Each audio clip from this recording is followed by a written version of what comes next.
in 3, 2, 1, and welcome everybody to. Oh boy, we're so zoomed out. I did not know about that. Now you see the messy side of the room. Welcome everybody to FrameCast 45. We're starting off in a prepared fashion, aren't we? Yeah, I kind of wish I could remote control the zoom on your camera and just like, nope, back it up, no, back. No, sorry.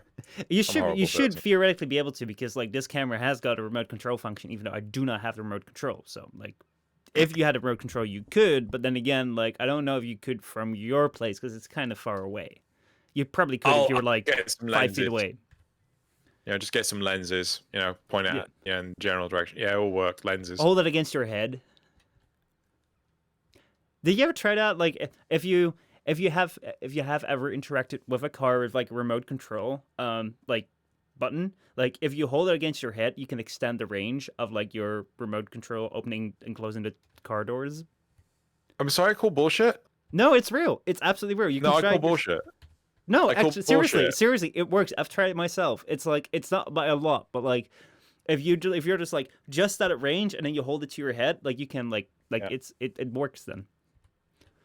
I don't know the science behind it. Don't ask me the science behind it, but like it works. It's empirical evidence. I've tried out and tested as a kid. Right. Should we get on with it today? Yes. Because we're not going to be talking about cars. How sorry I am if you tune in for the FrameCast Car Show. That will be next week. Where we're going to be promise things where you're not going to commit to. Who knows? Maybe I'll have Doug Demura on. We'll be talking about this is the latest whatever car it is. Anyway, we have today for you a whole variety of topics. With some very juicy ones, and hopefully we'll be able to continue it throughout Twitch the entire time. So, let's get into the overview of the topics. First off, we have the titular topic. Twitch is copystriking old Twitch clips with DMCA takedowns of copyrighted music, getting multiple established Twitch streamers almost banned. I assume that there are some bans that have actually happened. Yeah, most likely there have been. Like, I've not, been keeping track of everyone that got banned, but given the amount of like fuss that's this been happening, I'm pretty sure there have been people that have been banned. Given the practices that have been going on, there have definitely been people been banned. It's quite a shit show actually. Like, oh boy. I was like, anyway, let's move on to the other topics before we get stuck down with this one. Second topic is Activision Blizzard shareholders upset of financial compensation for CEO Bobby Kottick. Is he actually ever in the news for something good? No. Not that I can remember either. Thirdly, we have Steam and Geforce NOW partner up for cloud game streaming, which could pose an interesting competitor to Google Stadia. Oh boy, remember that FrameCast we did about Google Stadia? Well, yeah, it's going great. It's going real great. So yeah, those are the topics for today. That's what we're going to be getting into later. First of all, though, what have you been playing this week? I played a lot. I don't know if I said this last week. Played a lot of GTA 5 over the weekend. Currently working on the gaming and chill for this week. Mm-hmm. We recorded 4.5 hours that I need to compress down into an hour and a half. Sorry, an hour, right? Mm-hmm. I managed to chop out a lot. There's some parts where it's just like, no, this is just not at all. Just get rid of that hour. So played a lot of GTA 5. Really wish that the public play wasn't such a janky mess. What else have I played? I've been I don't know if I should admit this. I've been getting back into Minecraft. Ooh. There's no shame in Minecraft. There's no shame. I was about to say, are you gonna say like, I've been slaying in Fortnite. I've been getting those fixture reals. I'm about to dye my beard blue. No. Are you not? I may have purchased a server or rented out a server to run a Hexit mod, so I can play with people.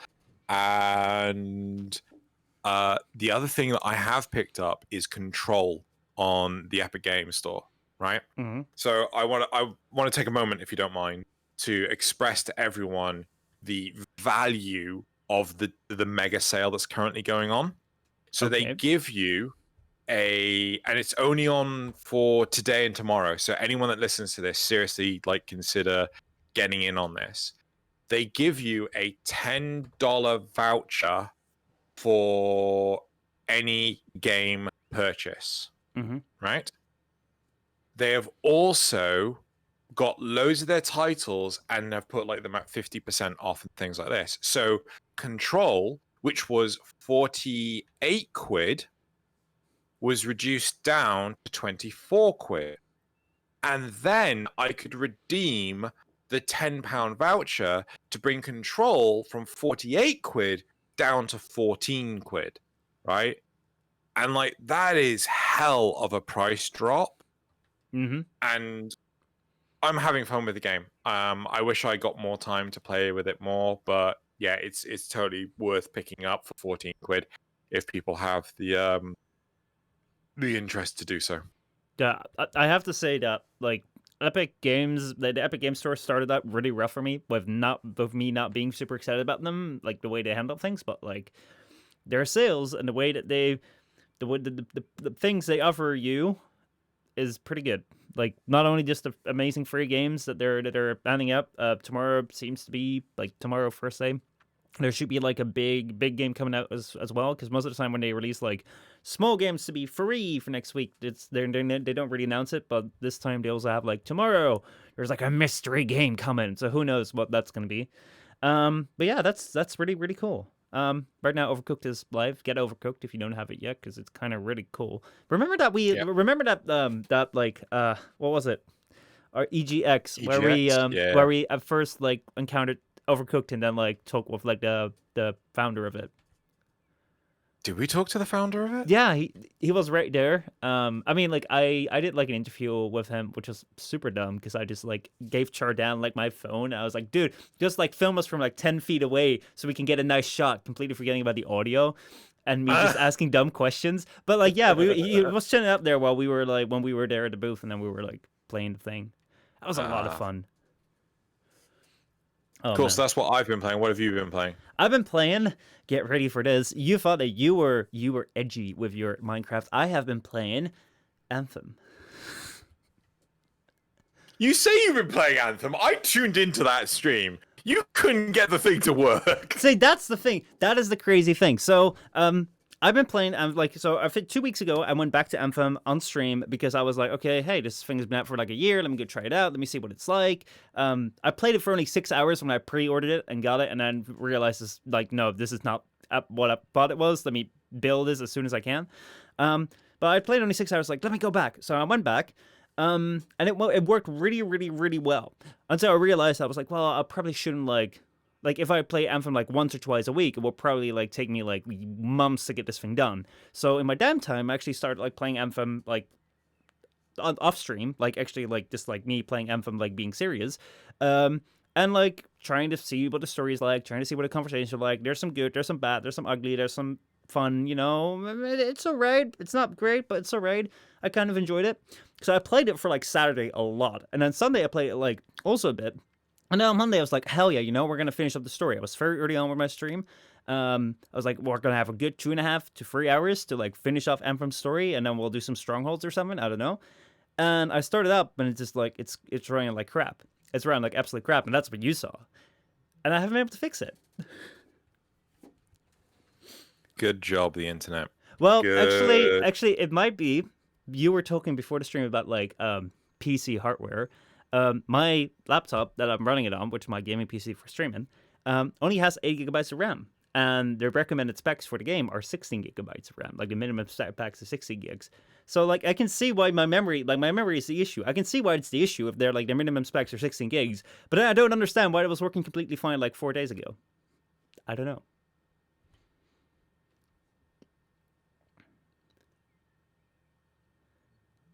I'm sorry.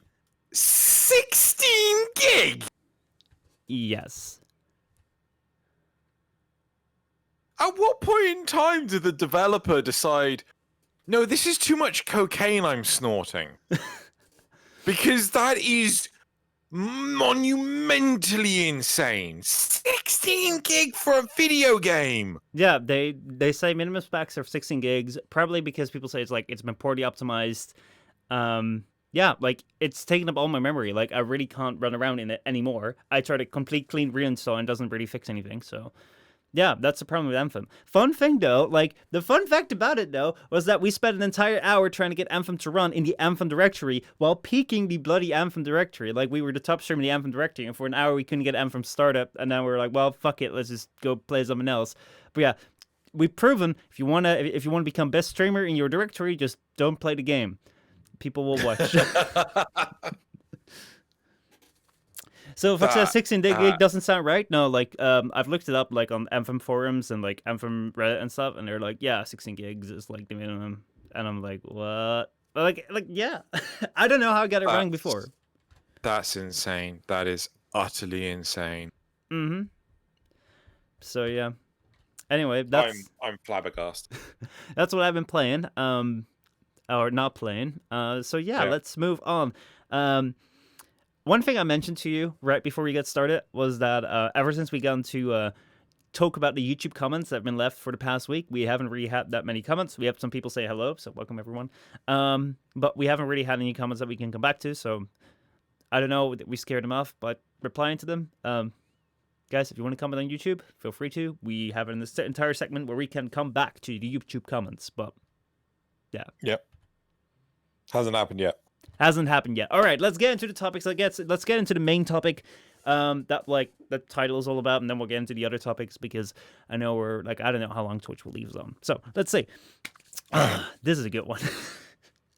So you know that time where you're like, I need to find some topics for the Framecast, and like you're not quite sure what's happening, and then like you find something, and it's just like it's juicy, and you're like, yes, this is it. Well, I had Emil hit me up like on the Discord DMs like, hey, you need to like check out your Twitch because this is happening. And I saw this shit. I was like, yeah, we're gonna talk about this. So, Twitch is copy-striking old Twitch clips with DMCA takedowns of copyrighted music, getting multiple established Twitch streamers almost or completely banned. So, last Sunday night, which has been like the 7th of June, 2020, established Twitch streamers like Fuzzly with about 300,000 followers, Admiral Baru with about 770,000 followers, and a lot more streamers of various sizes took to Twitter to let people know that they had received DMCA copyright strikes against their channel for copyrighted music that had been found in their clips.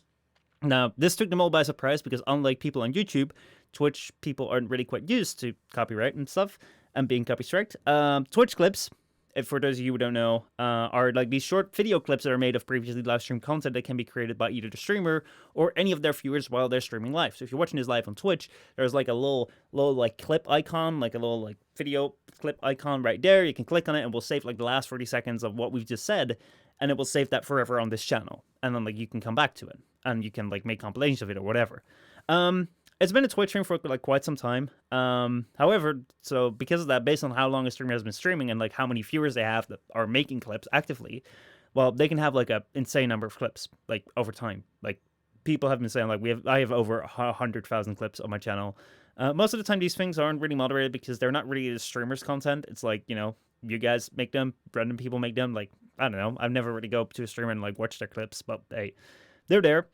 However, as I said, Twitch and copyright hasn't really been the same as YouTube and copyright because like it's always been kind of a gray area on Twitch where they've always said like it's not allowed, but if you were streaming with like radio on, if you were streaming with your Spotify playlist, like you weren't taken down, and just in your videos afterwards, like your copyrighted music was just muted. So most people, for the longest time, just went with it.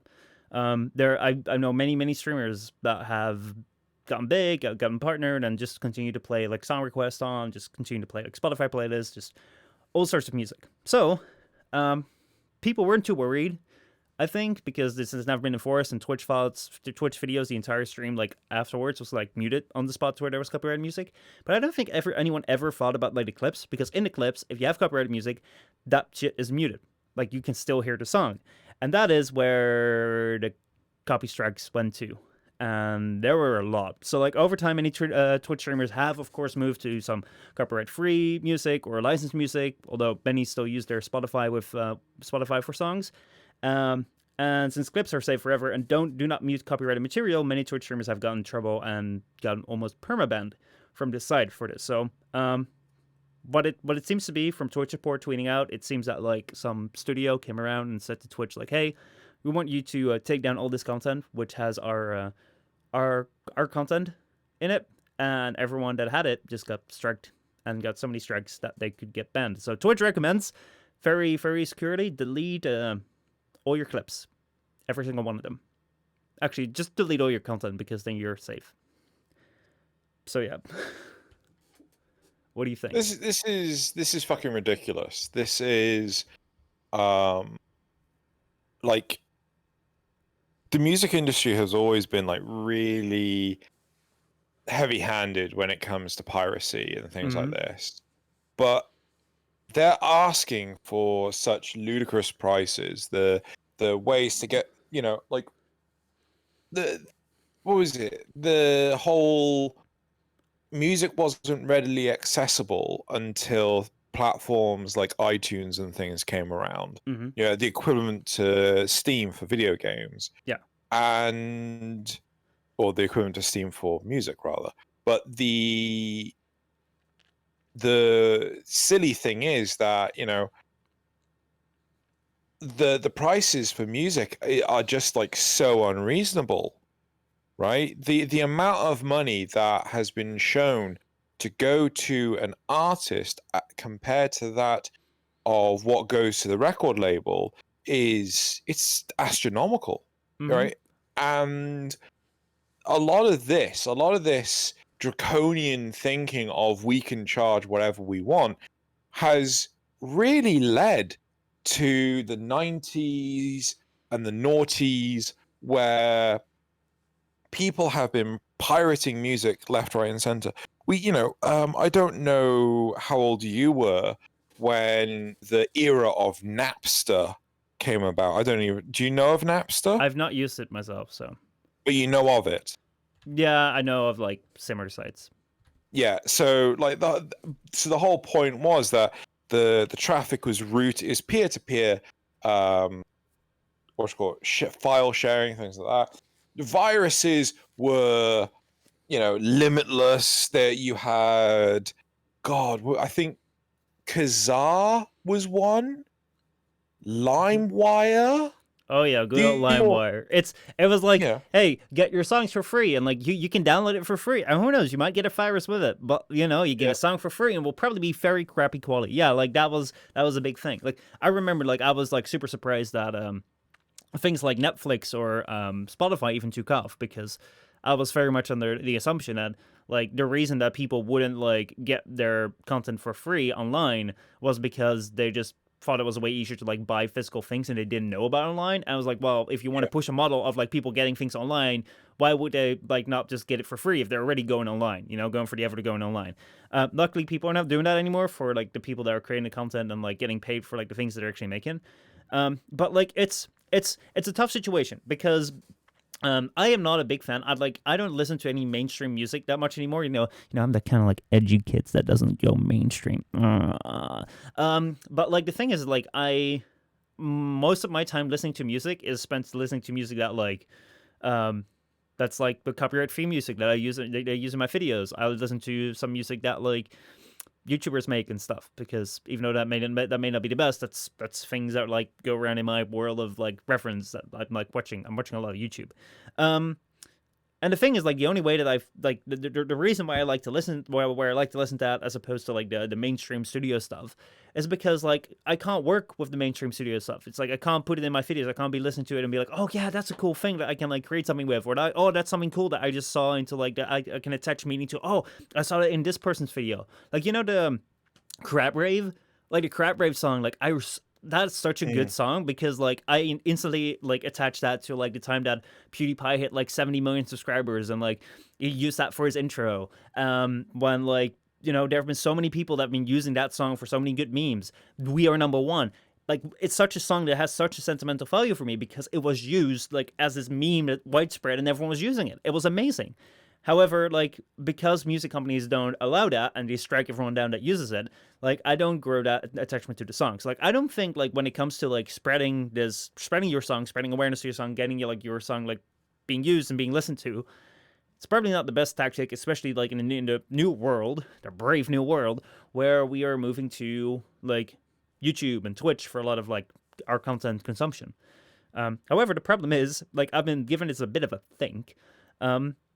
It's like, how would you go about, like, distributing your music down? Because, like, on the one hand, like, I really like when it comes to, like, someone like PewDiePie or other YouTubers that tend to say, like, hey, I create my my song, I don't put copyright on it, so, like, you use it in any reasonable ways. So if you, like, make a meme out of it, if you review it, I won't bother you, but, like, if you, like, re-upload it straight away, like, I'll probably bother you about it.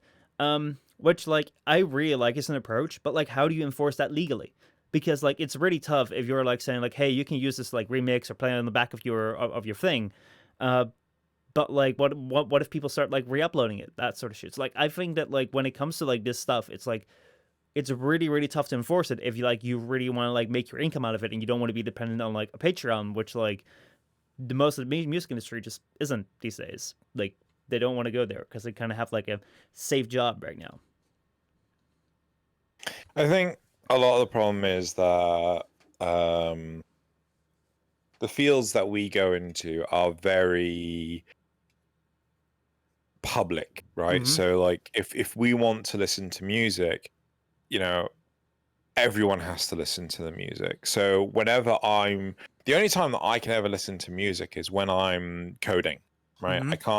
I can't listen to music while I'm video editing. Mhm. I can't listen to music while I'm sleeping.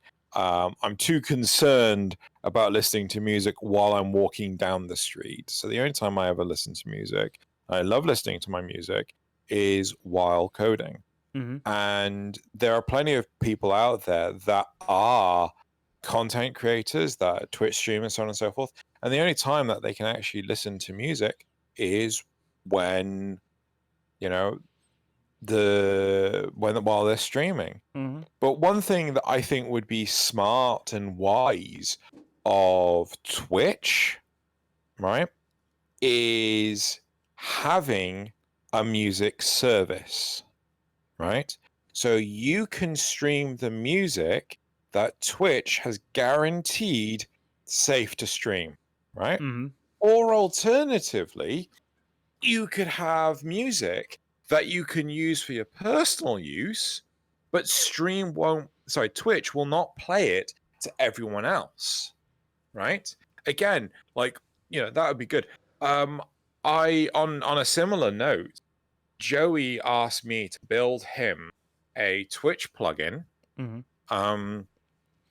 which is an overlay, right, that allows people to control the music that they're listening to separately from Twitch over the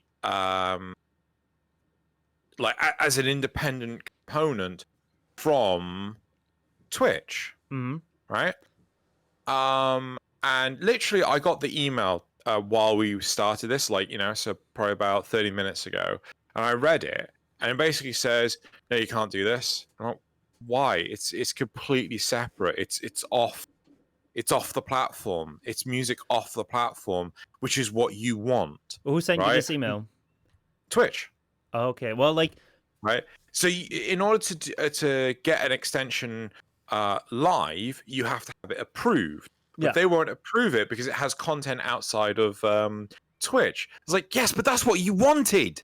Well, like, That's the thing is that, like, they had, like, this is pretty much like a copyright issue. So, like, you're not allowed to like play this music while streaming because it's someone else's content. So, like, it's not that they're saying, like, oh yeah, just, like, because we can't offer it, you can go do it somewhere else, because, like, that's not really, no, like, the way that the rules are supposed to work. no. It won't be through the Twitch platform. That's the point, Yeah, but I don't right? think. But like, the thing, like, the way that I see it is that, like, it's not that Twitch is like, oh yeah, like, we can't offer this, so, like, we'll let you reference it, like, link people off the platform for that. It's like they're just like, no, It's the same way that like if you go on Netflix, that like Netflix would allow a plugin that would allow you to like download the full movie like for free while you're on Netflix. Like, oh, you want to download this movie for free? Like, well, here you go. It's like they wouldn't do that. I wouldn't say that's a direct comparison. Going down the avenue you're comparing it to, I would argue it's the same.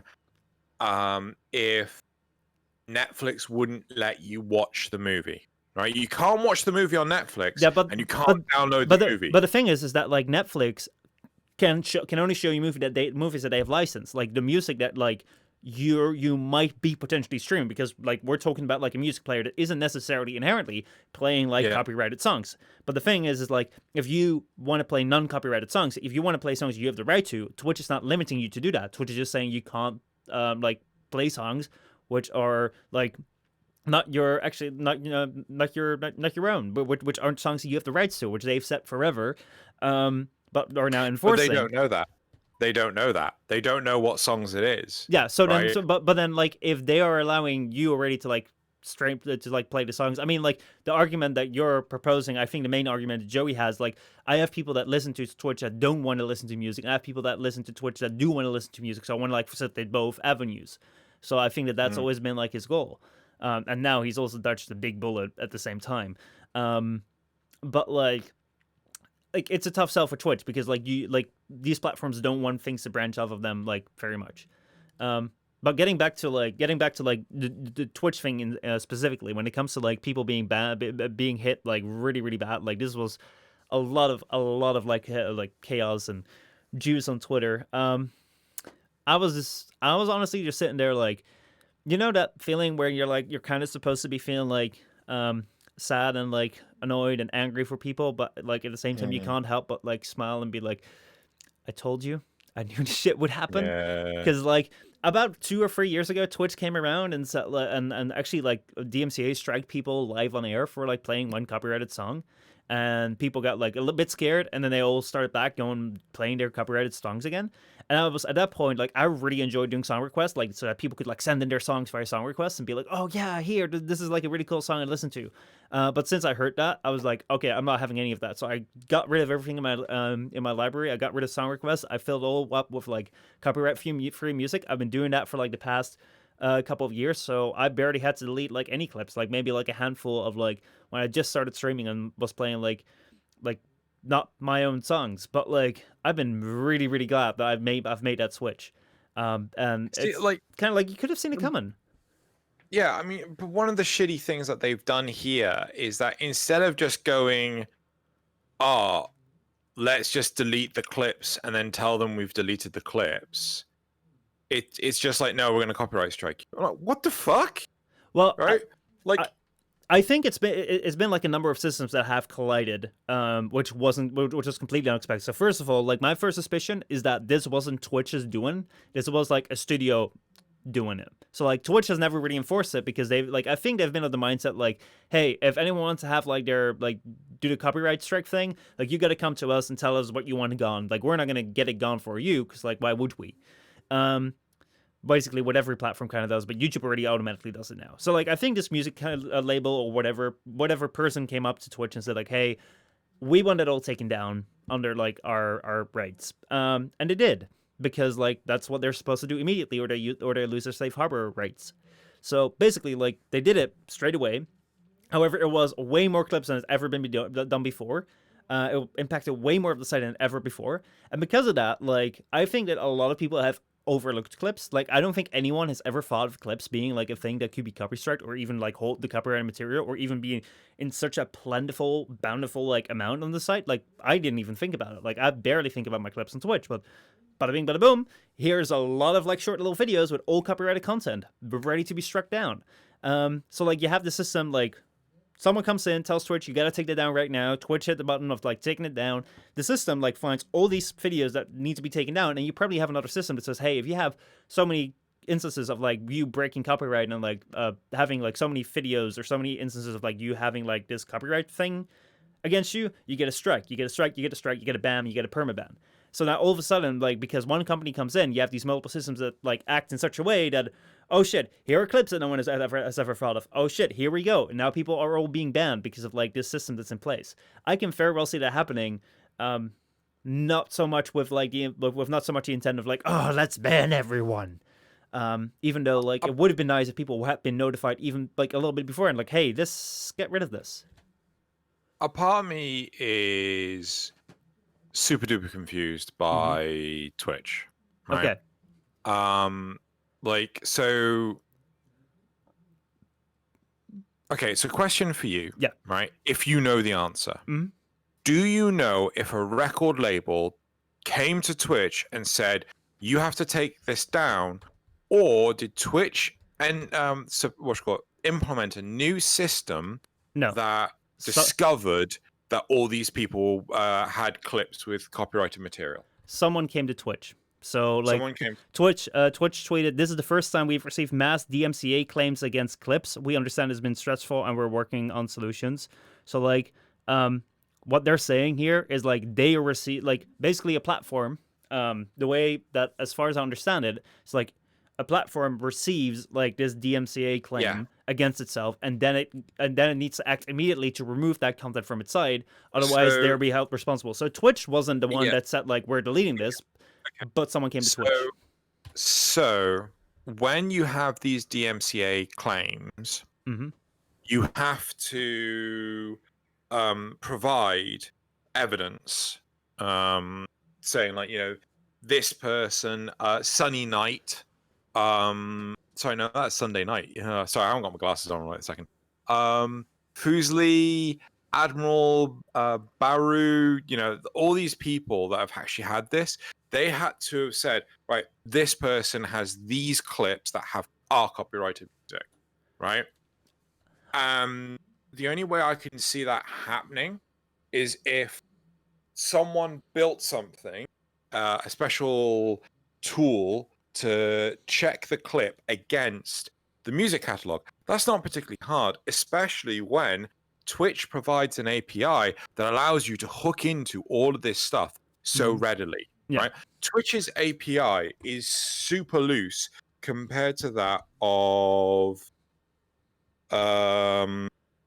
YouTube. Yes. Yeah. And where was I going with this? Well, YouTube? like the API is so much more open that you can easily. Oh, sorry, I was going to say Twitter. Not Twitter. Yeah. Yeah. Like Twitter, you have a limited number of requests you can make per 15-minute window. YouTube, you have a limited number of requests you can make per day, right? Yeah. Twitch, as far as I can tell, has no limit on the requests, right? Yeah. Which to me is crazy because you could DDoS them so easily. Anyway, so you could go through and iterate through all, you know, and it makes me feel that these record labels, they've just been piling up this list of, you know, and then just waiting. Right, this seems healthy enough to just shut. But they would have to send them. These are all the instances. These are all the pieces of evidence. Twitch could have easily gone in, given the evidence, and gotten rid of all the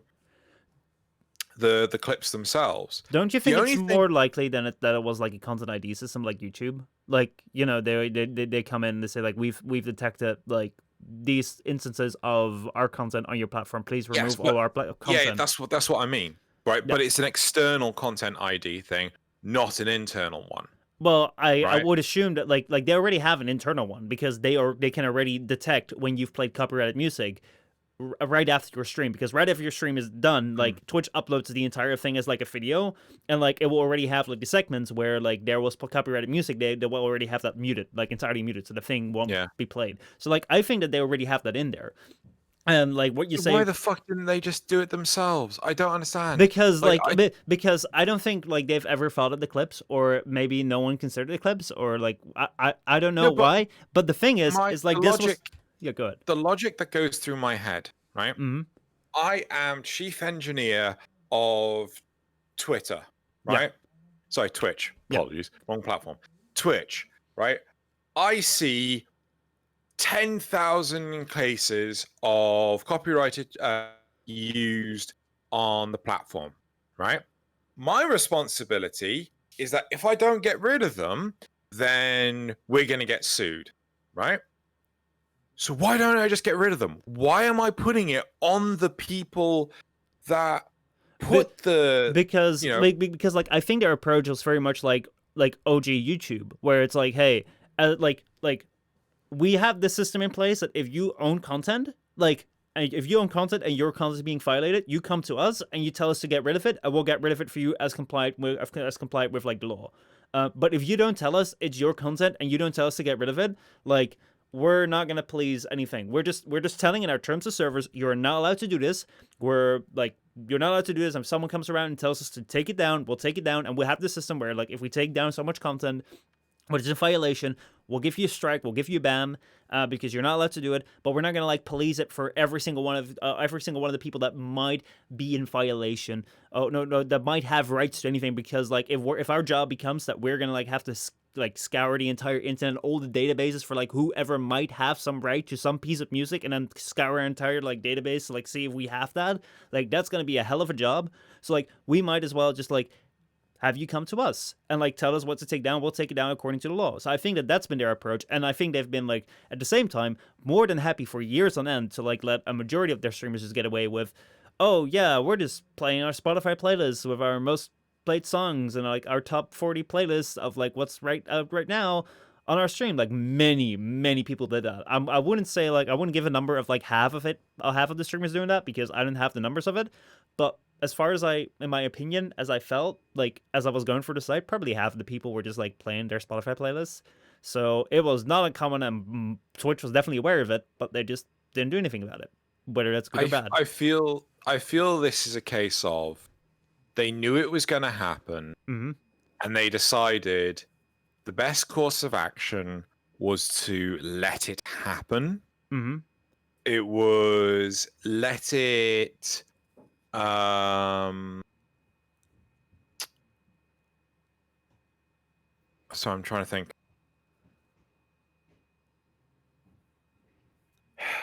I think they would have known that this could happen, and it was more profitable for them not to preemptively prevent it from happening, but to just let it happen and then say sorry later. Well, and this is an attitude of a lot of corporations. But like, I don't think necessarily it's a problem of Twitch itself, because like I don't think that you can reasonably expect any like company to go out and check for every single possible person that might have some right to some music, and then check with them, be like, hey, you might have music that might play on our platform, like with our millions and millions of users.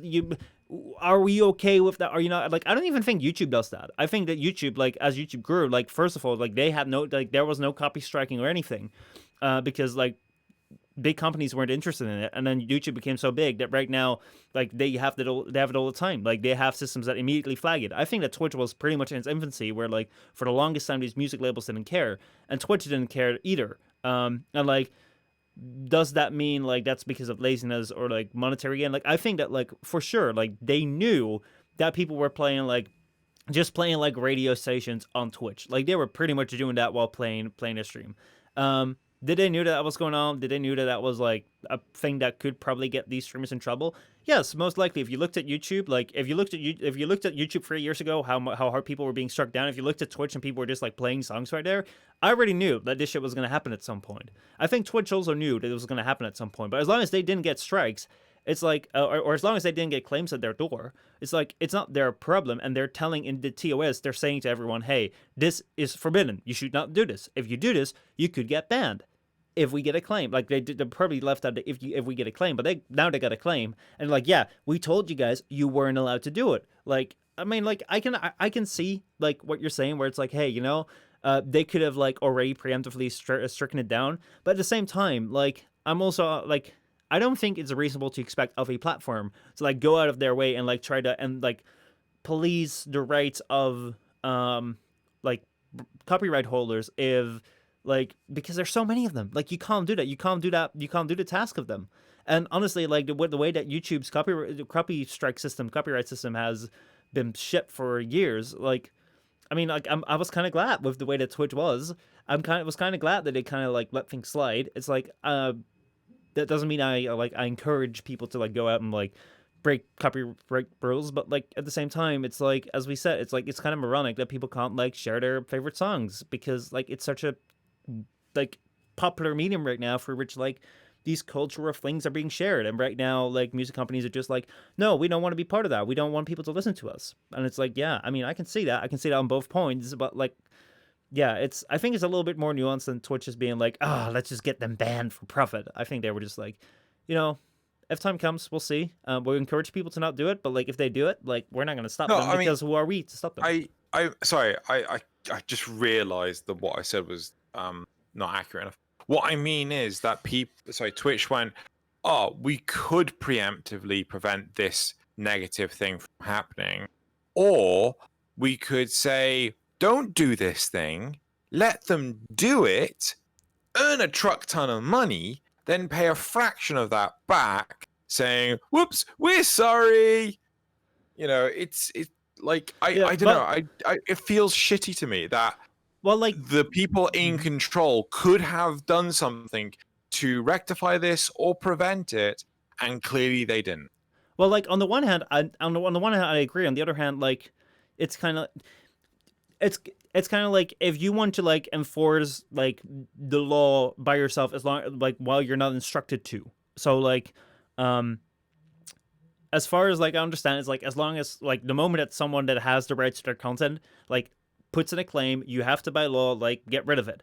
But before that, like you can't do that as a platform as long as you haven't had it happen before, because like you don't know who has the right to everything. Like you don't know, like you can't possibly track down everyone. So the moment people come in and they want it stricken off from the platform, you go with them because like that's what you're supposed to do. But otherwise, you can be like, yeah, I didn't know, because like how am I supposed to know? Because I'm running my own platform here. I don't know about that. So like if you come in and you say that's mine, we'll get rid of it forever.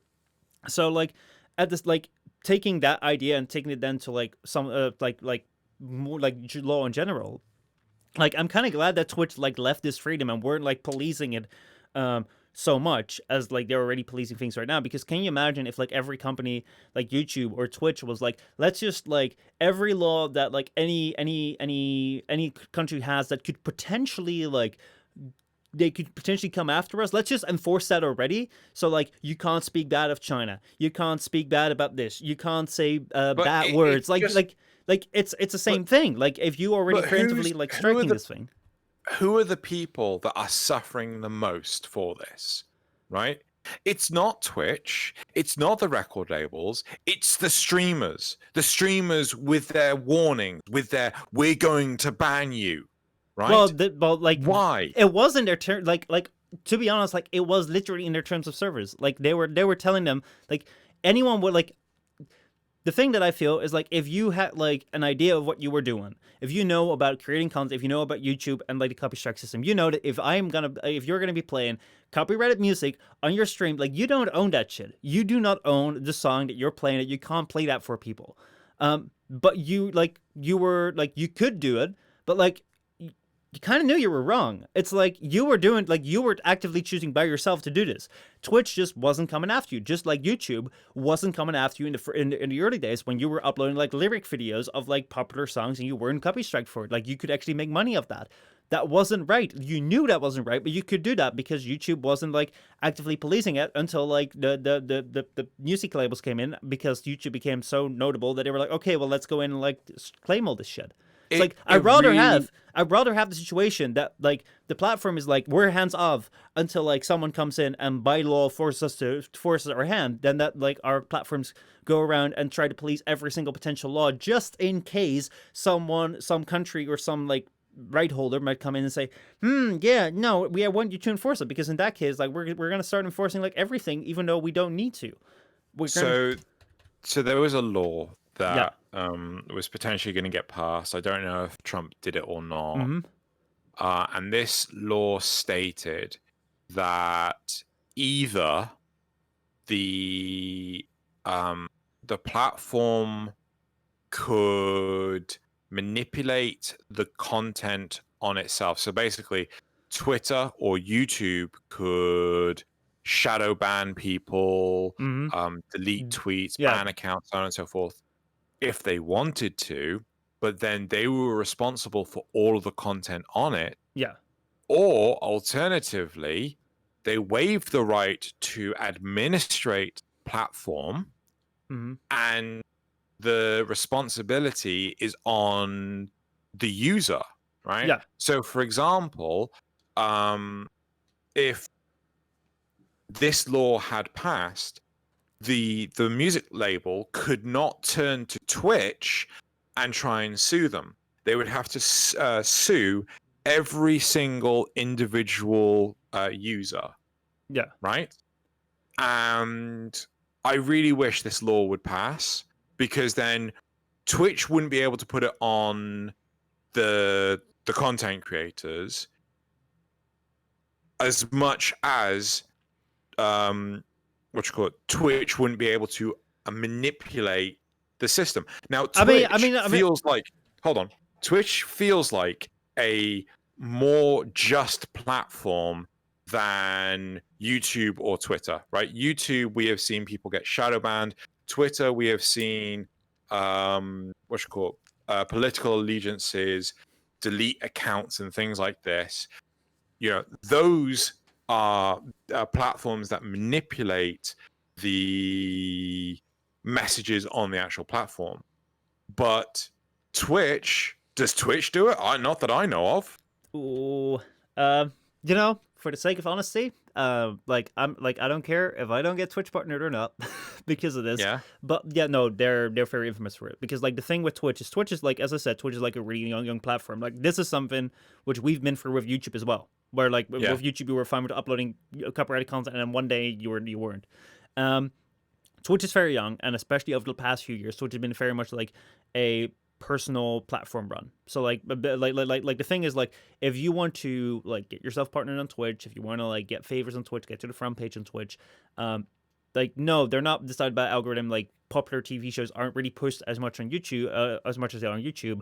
But like if you want to get somewhere on Twitch, like one of the best ways of going about it, aside from like doing a lot of like good work and like working very hard, is just knowing the right people, and having people like you. And like if you have, like, there have been many stories that I've seen, that I've heard of, that in my opinion seemed as though people were banned because the people that were in charge did not like their content, and they just banned them. So Twitch has not been a very safe platform when it comes to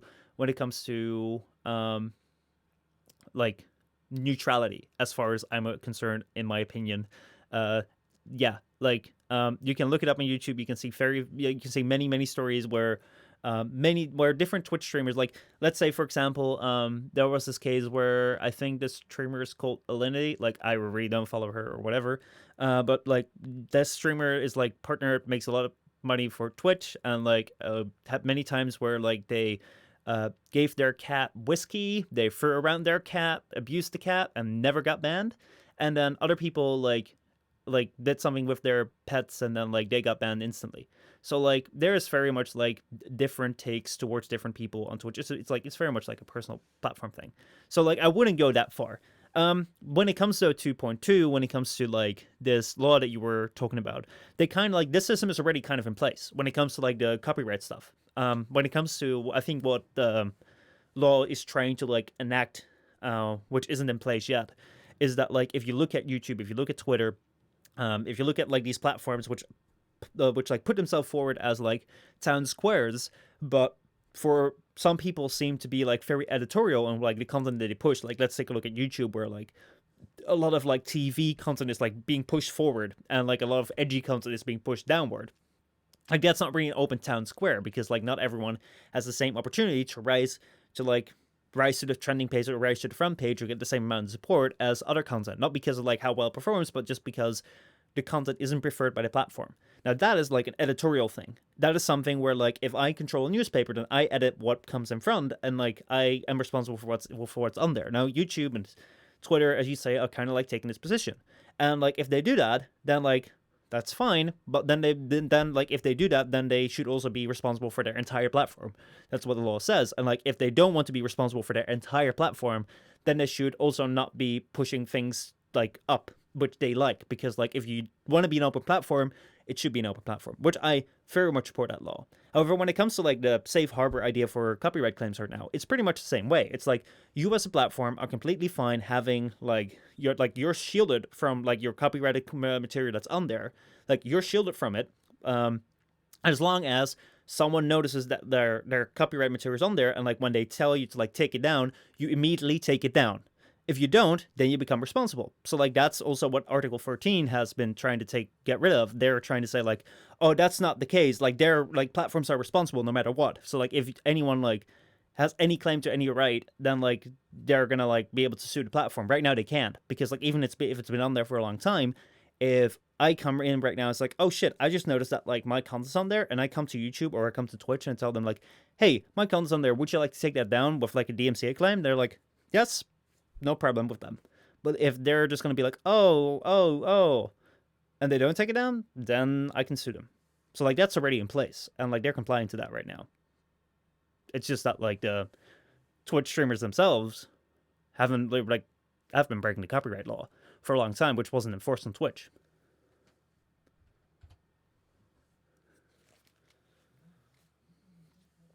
Yeah. I think this is too much of a morally gray area. And I think it is very corporately bent. It's corrupted. And I feel that the system as it is, the greater system, right? The whole capitalist mentality, it is too focused on screwing over the little man than doing what is best for everyone. Because if platforms like Twitch are able to detect you're playing copyrighted music live, then why can't they detect it in benefit for the streamer? Well, like the thing is, like, I don't necessarily agree entirely on that, because especially in this case, Twitch has pretty much been like, we say you're not allowed to like do this thing which is illegal, which is like use online like things that you don't own the rights to. Like you're not allowed to use that by law. You're not allowed to do that. We said it in our terms of service.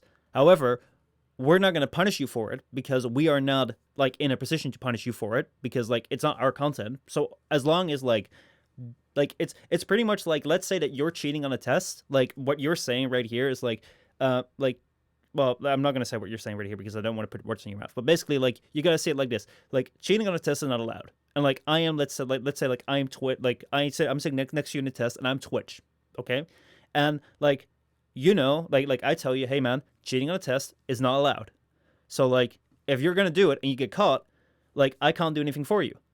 So, like, as long as you do it, and, like, I'm not going to say anything because, like, it's not in my position to say anything about it. But the moment that, like, the teacher asks me, like, hey, is Drew cheating?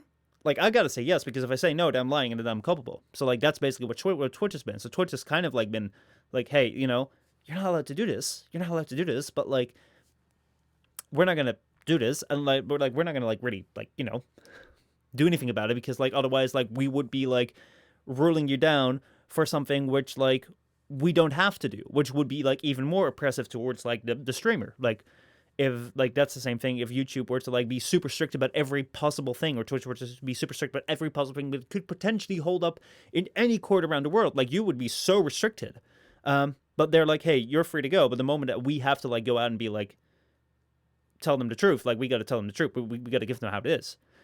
So, like, you had, like, since 2017, since 2016, since ever Twitch has been around, you had the time to go around and say, hey, I'm not going to do copyrighted stuff anymore. I'm not going to do and break copyright law. But, like, people still did. Now, I don't, like, the thing with, when it comes to, like, we haven't seen many DMCA takedowns of live streams. Twitch videos have always been muted. I think that mostly clips have been something that's been overlooked because it's in Twitch's best interest for you to have clips on your channel so you can show these clips to like people around or people that are new to your channel while you're not live can look at the clips and be like, oh, this is a great stream. You know? So it's in their best interest that you have clips on their channel. I think that they've been also taken by surprise because if their only solution is to tell you like, oh, delete all your content, like that's not what they want. That is probably not what they want, but it's probably like their last solution that they have. It's like, oh shit, like if you don't want to get any more claims against you, like the only thing that we can tell you is like delete everything because we don't have any tools that measure for you to like, you know, sift through every like one of your million clips that might have any content in them. So like, but my is right. Yeah. Who is it that is liable? Who is it that will be sued by the record labels? Is it the users or is it Twitch? I think if Twitch keeps it up, if Twitch doesn't immediately like strike things down, it will be Twitch. Well, I can tell you it's Twitch because Twitch are the ones that receive the DMCAs. Yeah. Right? So Twitch received the DMCAs, had nothing in place to prevent this sort of thing. My point is, like, either Twitch is fully accountable or the users are. Right? No, but that's what Safe Harbor is for. It's like it's the thing that like because you're an open square platform and you allow users to upload, like you are not liable for the content you have on there as long as you directly comply. But we've acknowledged it's not an open square platform. Well, it still is according to the law right now. Like if they were to take Safe Harbor away, that's what Article 14 is. That's whatever Article 14 is. And if you want to get rid of that at that point, like no one can upload anymore because they will have to be sure that like it's not copyrighted in any sense. God, yeah. All I can say is I hope. Oh, God damn it! I really hope that what's his name? Trump does pass this law. Mm-hmm. Yeah, that's the only thing I truly hope for. Yeah, I mean, like I can say like I can get where you're coming from, where it's like, hey, like did Twitch know that people were playing like radio stations on their stream? Yes, they did. There's no way they couldn't have known. Could they have come up to people and said like, hey, you're doing this, but please kind of stop doing this? Maybe I could have done it more loudly, but at the same time, it's in their TOS, and like it's kind of like. Would you rather have that like the moment you uploaded something on YouTube, your very first video on YouTube, which might have been like, hey, I have this popular pop song which I always listen to on the radio. Let me put it together with some compilation of like anime that I watch. I'll call it an AMV. It's gonna be my very first video on YouTube. I'll throw it on YouTube. And because YouTube is such a brand new platform, I'm just gonna throw it on there and like, oh, people watch it. Oh, that's fun. Maybe I'll get some ads on it. Oh, that's kind of fun, you know? And then, like, after a couple of years, YouTube's like, yeah, actually, like, that's kind of not allowed. We were told to, like, take it down. You know, we now have to take it down. Would you rather have that's the situation, or would you rather have that, like, the moment I upload that video is, like, you're banned of the site? Because, like, even though we haven't had, like, DMCA strikes yet, we just cannot allow anything that might have copyrighted content in there, so we're just going to delete it right away. Why does it have to be a ban, right? YouTube does this. If they find... what's called upon upload, you have uploaded copyrighted material, right? They'll just prevent you from monetizing. So like the reason why I think that people have gotten almost banned is because like if you upload on YouTube, if you upload like you can upload certain things and like YouTube like the copyright holders have like made an agreement with YouTube where they said like people can play this, but we'll get the ad revenue. Some people said this will just be blocked in all countries. Some people say like if you upload many movies like in a row entirely on YouTube, you'll get strikes, you'll get a ban because like if you repeat offensive like too much, you'll get a ban. So I think that that's what happened with Twitch because like let's say that you have like a Twitch streamer that's been streaming for like 5 years or something, that's got like hundreds of thousands of followers and has still been like streaming with copyrighted music. They'll have hundreds of thousands of clips, maybe millions of clips of them having copyrighted music on the platform right now. So that is millions, like 100,000 or like let's say thousands of offenses, thousands of individual offenses of people like having a DMCA strike against you because you have so many offenses where like you have currently active content on your platform or like on your channel right now where you have content in there which you do not own the rights to. That I think it's generally just been like a bot thing where like because this has not happened before, basically Twitch has also probably had the system in place where they're like, if you get so many strikes against you, like it's a ban because like, hey, if you upload so many like movies to YouTube, you get a ban too, because like we don't want channels that just upload movies illegally. So I think that that's been kind of the system that's been in place, because there were so many individual offenses, because every clip counted as like an individual offense. But like I don't know the details behind it, but it seems very reasonable to me in a sense, if that makes sense. Yeah, it does. Okay, I'm thinking we should migrate on to another topic. Otherwise, I think we'll might be going around in circles for a wee bit longer. Yeah. So, how does that sound? No, that sounds right. I mean, we're not really affected too much by it, so I'm glad. Yeah. I'm glad your Twitch channel isn't shut down. Or doing anything at all. For all the times you've streamed. Right. Yeah. Want to move on to Activision topics, the one that you put in. What's going on with Bobby Kottick, the CEO of Activision, and their shareholders? Right. So, how do one explain? Right. I think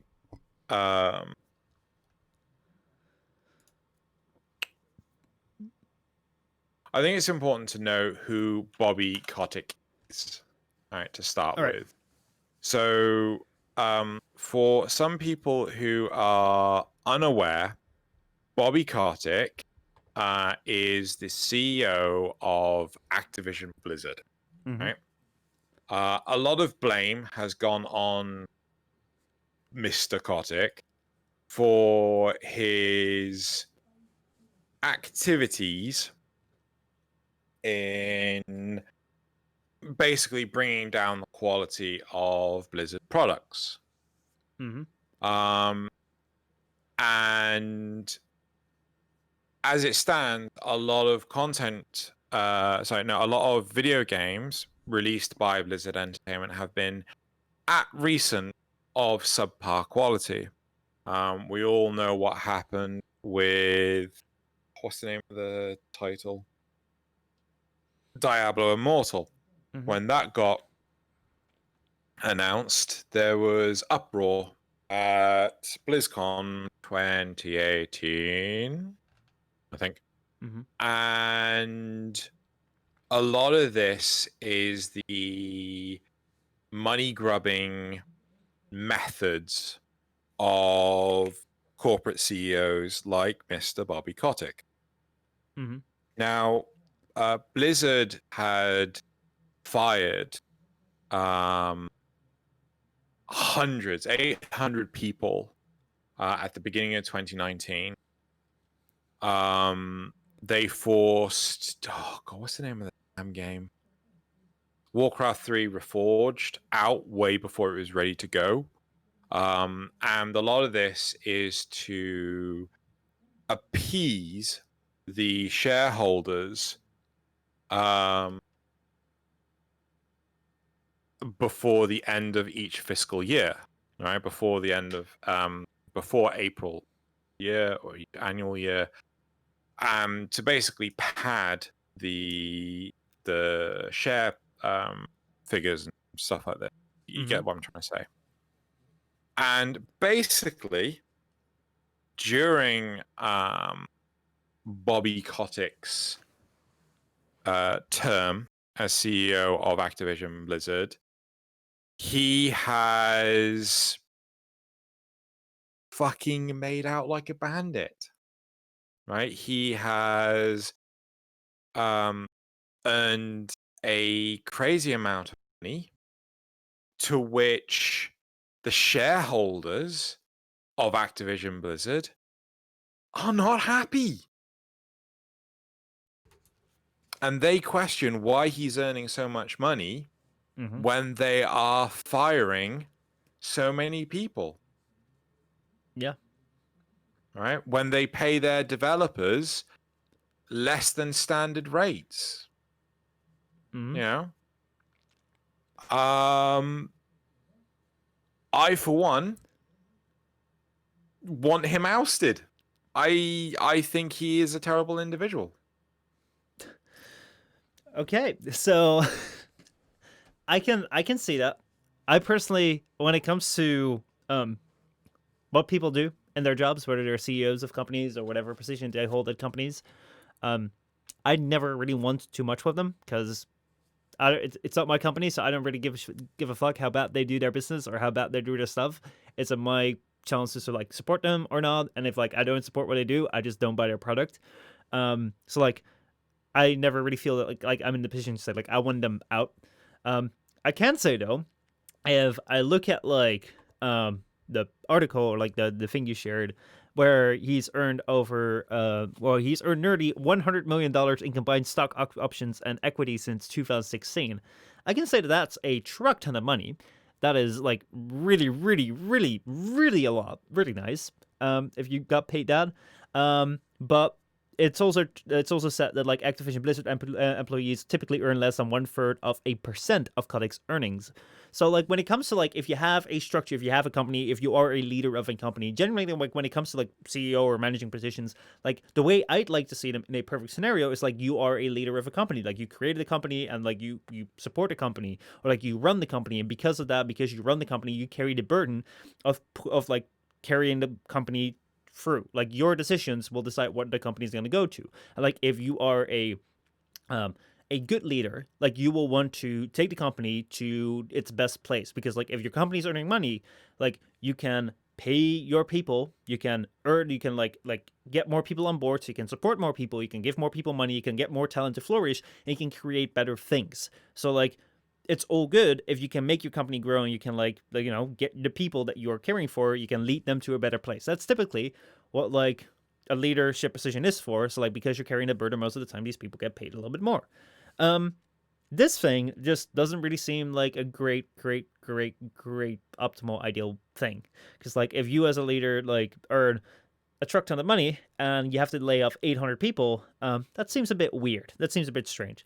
What I think is interesting though is that like a lot of times when it comes to Blizzard, people have been upset. People have been upset with the things that they do, but it never really like hampers them. Like when they came around and, like supported China, when they came around and like the do you guys not have phones? When it came around and, like fucked up like Warcraft 3, they were like, yeah, we're still surviving because people like boycotts don't work. People still buy shit because people are gullible. People like to go back to the things that they love, and they'll just pay the company, even though, yeah, I might disagree with them. I'll still pay them. I'll still play the game. So that doesn't really work. But shareholders coming in and saying like, we don't really agree. That is a really interesting thing because shareholders actually like have something to say most of the time in companies. So yeah, I think that's an interesting thing here, though. I agree. I do not think that Mr. Kottick. Well, God, there was I forget. Did I link you the Yong Ye video, or did I link you an article? You might have linked me both because I also saw this video. Like, right. So there was an incident back in, I can't remember what year it was. It was, I think, the Wii U, where platform was losing money. It was not doing at all well, and the actions of the shareholders was, hey, let's not fire our employees. Let's instead, not get any pay. Let's the shareholder pay for the developers, for the engineers, for the whomever, right? That to me is the honorable sacrifice, so to speak. It's not really a sacrifice. It's just you go without a month of pay. That is the I mean, the only way I could really say is it's the honorable thing to do, right? But instead, in the case of Activision Blizzard, the guy could just not get paid for a few months. It's not like he fucking earns a truck ton, right? Instead, oh no, let's just fire these people. But yeah, it's not a honorable or wise, or like I don't think it's a wise necessary thing to do if the only reason for firing them is that you don't have the money to pay them. At the same time, though, we do. I am happy. I'd rather happily live in a free world where I have the way that I can run my company the way I see fit, and like if the honorable way is the way that like we'd all like to see people behave, then most likely if people were to like run their company into the ground or make stupid decisions like this, people would not support them anymore, people would not want to work for that anymore, and they would go down under because like every single company, no matter how big they are reliant on you buying shit from them, on you monetarily supporting them.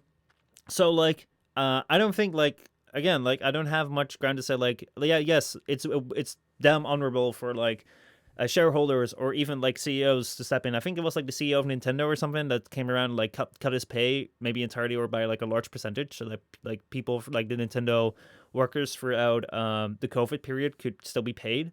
Like that is a great thing to do. Like amazing. I like that. Good thing.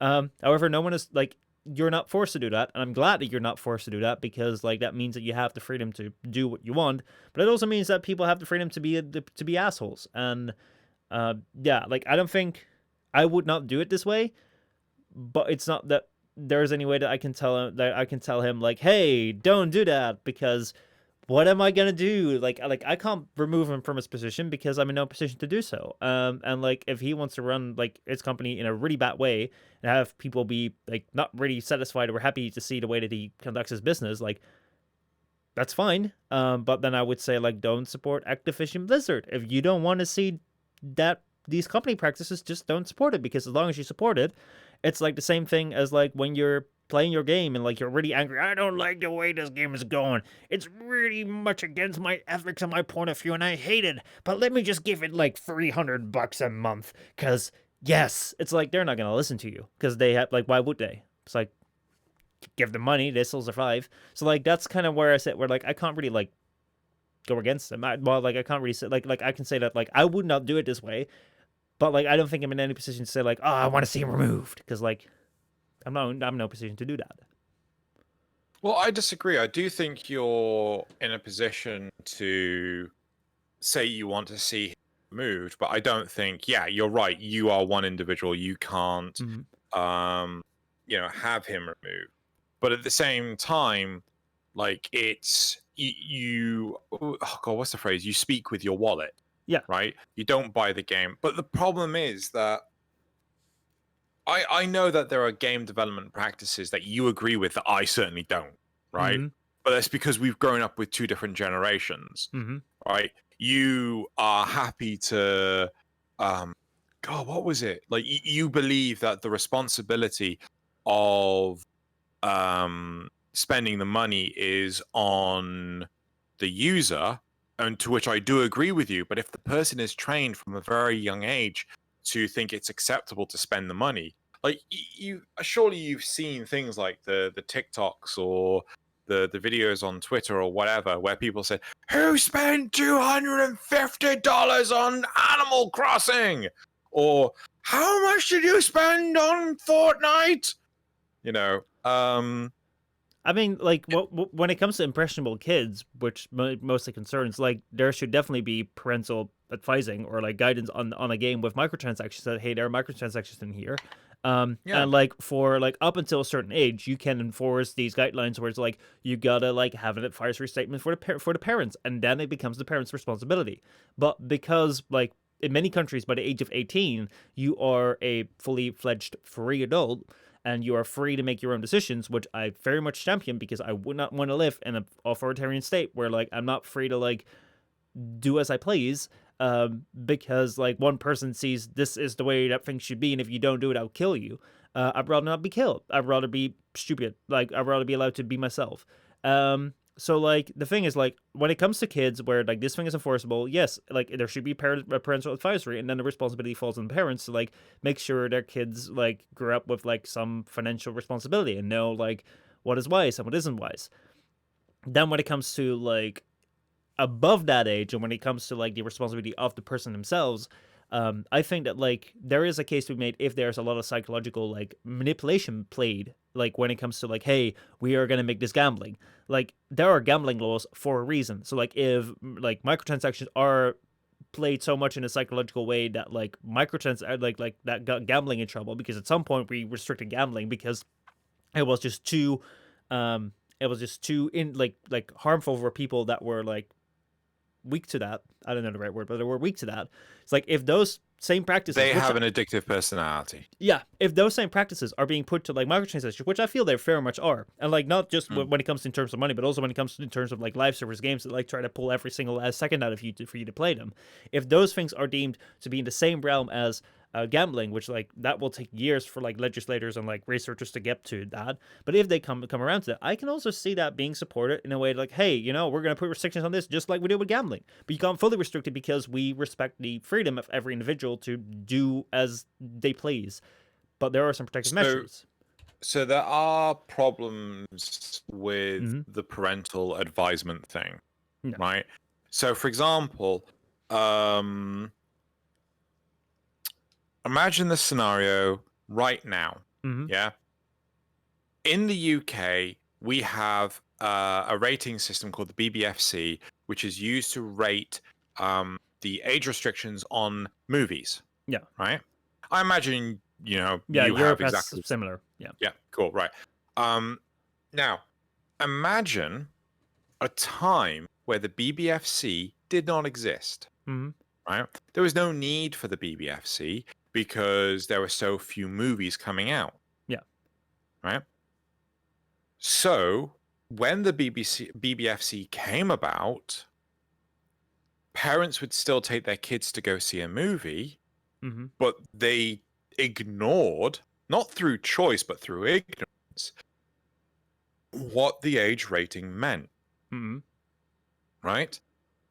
You would have this same situation here, where if you were to put in a parental advisory of saying, hey, look, you know, don't let your kids play this game. It has microtransactions in it. You know, parents wouldn't know to okay that or not to okay, right? When I was a kid, when I was growing up, I was allowed to buy games like Soldier of Fortune, right? Which actually had an 18 rating on the game, right? And when the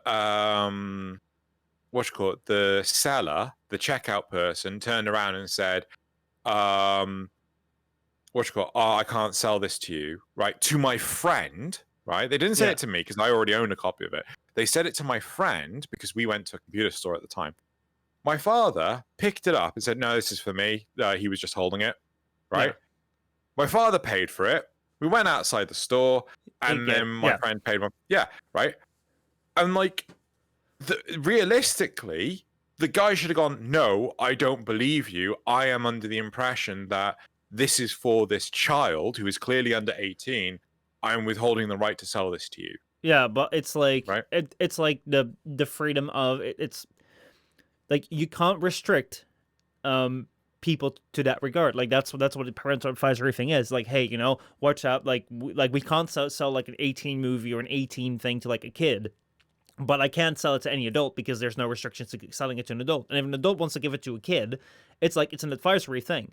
So actually, to jump on that, right? UK law states that you cannot sell alcohol to anyone if you are under the impression that they will give it to a minor. Yeah. Right? Yeah, well, we have a similar law here, but it's like, you know, like they also know very well that like it means that like either like the dad's gonna go around another time. If the dad wants to give their kids alcohol, like, you know, either he's gonna come around another time and be like, oh yeah, now I'm buying it for myself, or he has already come around like the day before. Like, you're gonna be kind of stupid if you want to give your kids alcohol as a dad, which I would not recommend, but if you want to do that, then like it'd be kind of dumb to like go ahead like, hey, here my kids, I'm buying alcohol for them. Like, if you want to do that, you probably won't be that stupid.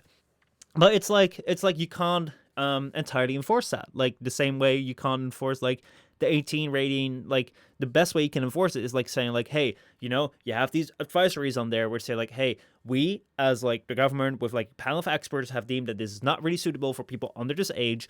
We will not sell it to these people under this age, but we can sell it to other people because like we can't restrict it to people above this age. And if they give it to them, like there's nothing we can do anymore. And that's also why like the age of like Call of Duty is like 18 plus, but like their user base is like 12.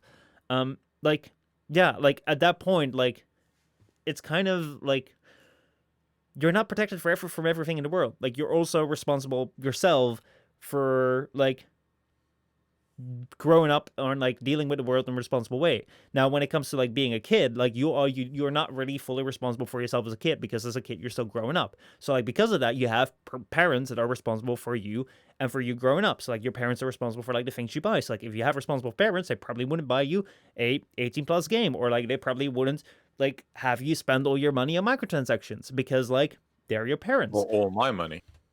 Yeah, or their money. Like they wouldn't do that because they're probably responsible. And like if they see that you've gotten like money from someone to like buy this microtransaction, or whatever, like someone's been giving you like this 18 plus movie or games or whatever, they would also take that away from you and be like, hey, you know, we probably wouldn't want you, or they'd probably have a discussion with you.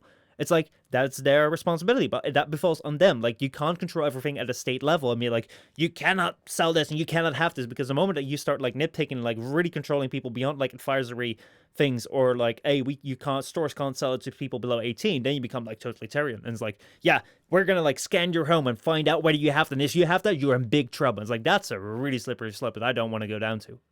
By far not.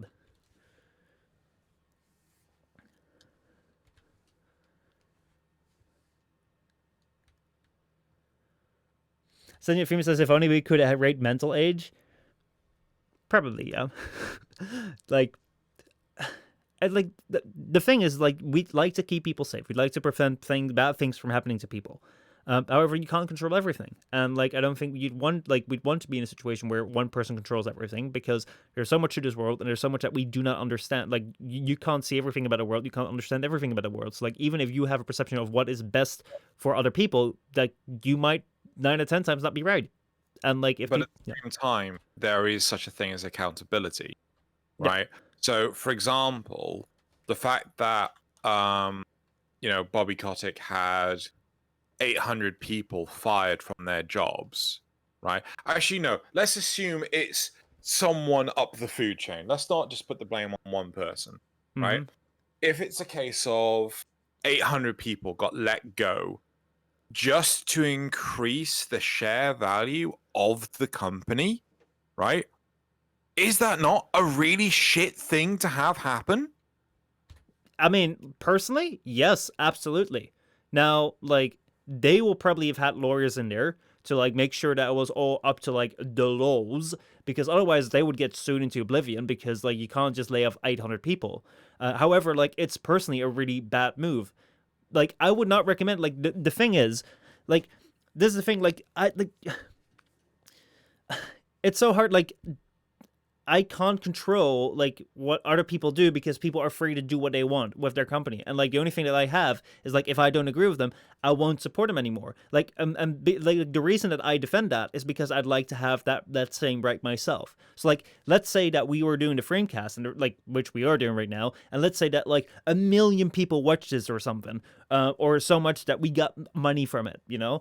And then people came around and said like, we don't like Drew, we want him out because we don't like him for some reason. Then because it's my business, I can just say like, well, fuck you. I really like him. He's my friend. He's just going to stay on because it's my fucking business. I'll do as I please. And if you don't like what I do, then you're free to go and not support me.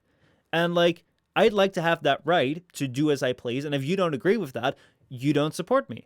And I think that's the same thing when it comes to like Activision. It's like, yes, I completely disagree with what he does. If I were to be in that position, like I wouldn't do that. I think it's really, really bad. It's a really, really bad reflection of your personal image that you come around in the last 4 years with over $100 million and like you lay off 800 people. That's really fucking bad. That's a really, really fucking bad piece of leadership. That's not something like if you were starting up a company and you did that as a startup, like you would definitely go under. Now, like I would not buy Activision Blizzard shit.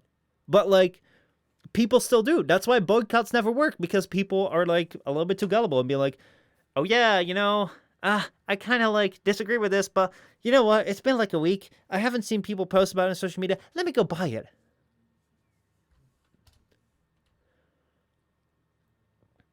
Because, like, that's the only way that you can stop it. Because, like, if you want to stop it by, like force in that sense, if you want to stop by force by either the government stepping in and like forcing them by force to like kick him out, or you stepping in and forcing him out by a petition or something, it's like yeah, I mean, like at that point, like you also open the doors for let's say like random viewers to come in and say like, we want you to be kicked out, or they want me to be kicked out. And it's like, yo, it's my business. I can do what I want. If if I'm bad and if I'm unsuccessful, that's on me. And like most likely, like if you're doing bad business, if you're being bad and you're not doing the honorable thing, most likely that results into people not liking you. And I don't think a lot of the 800 people will probably not buy another Activision game. They probably won't support that business.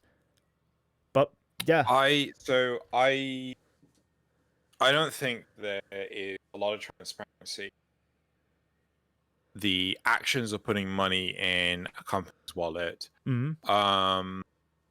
or what's the other side of the? I don't think there's a lot of transparency between what happens at a company, who is responsible for those actions, between that and a kid going to a store and buying the latest Call of Duty. I'm very sure that if I was to turn to some of my gamer friends and say to them, if they were to turn to me and say like, oh, I just bought the latest Activision Blizzard game. Yeah, it's bloody amazing. Best game ever. Oh, I love it. And I turn to them and say like, how could you support that after they just fired 800 people from just to increase their stock, their share value? Like, I feel that person that bought the game wouldn't have a clue. Yeah. Right. So it's not like the box comes with a label that states, buying this game is costing people their jobs, right? No, but like at the same time, it's also providing a lot of people with jobs, and like no, it's not providing people with jobs. That's the point. Though. Like people make that. There are developers that make that got paid to make that. Like right. Yeah. But those are the same developers that they've had for eons. Yeah, but there are still people that got paid. So like saying that no one got paid, like that's a bit like, yeah, that's not really true. That's not what I've said. That's not what I've said. I've said you buying this game has led to them firing 800 people. Yeah. Right? But because you buying the game is an indication that their business practices are all right. Well, I mean, like you support a company and the company can continue to exist. Now, like the thing is that for you, this is a really big issue. But like, do you watch PewDiePie, for example? Not really. All right. Do you watch JonTron? Sure, JonTron. Okay. All right, you watch JonTron.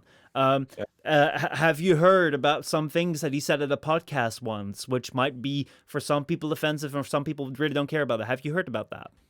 Yes, and he actually had lines in a video game that were removed from the video game because but like hot topic that was JonTron. Yes, so then like, do you still watch his videos?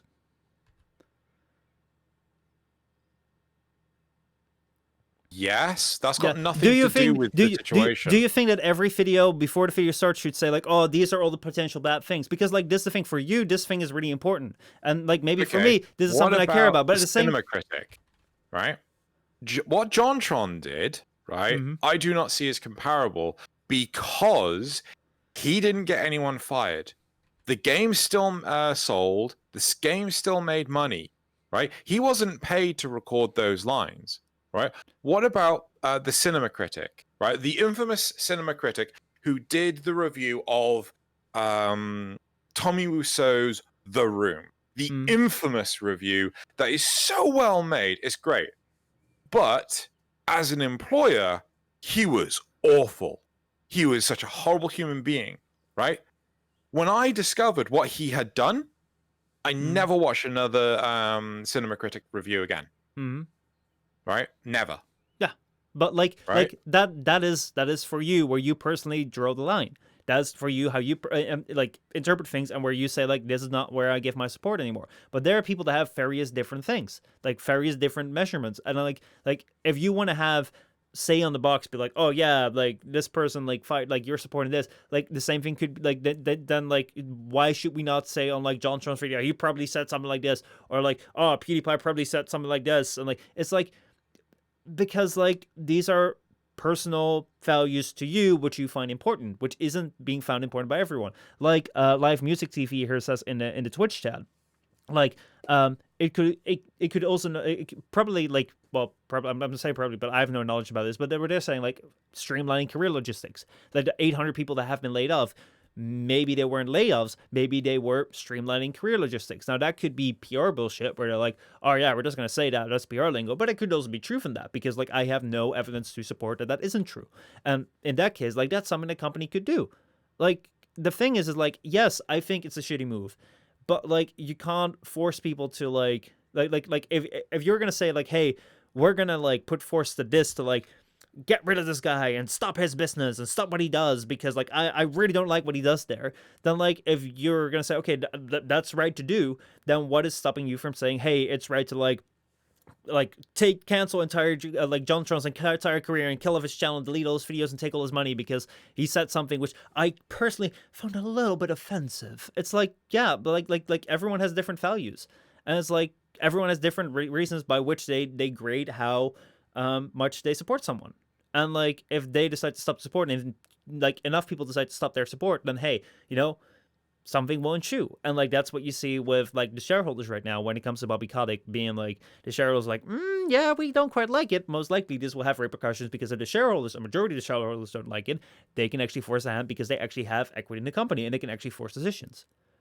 But that's because they own part of the company and it's, like, in their interest. Like, it's what they invested into.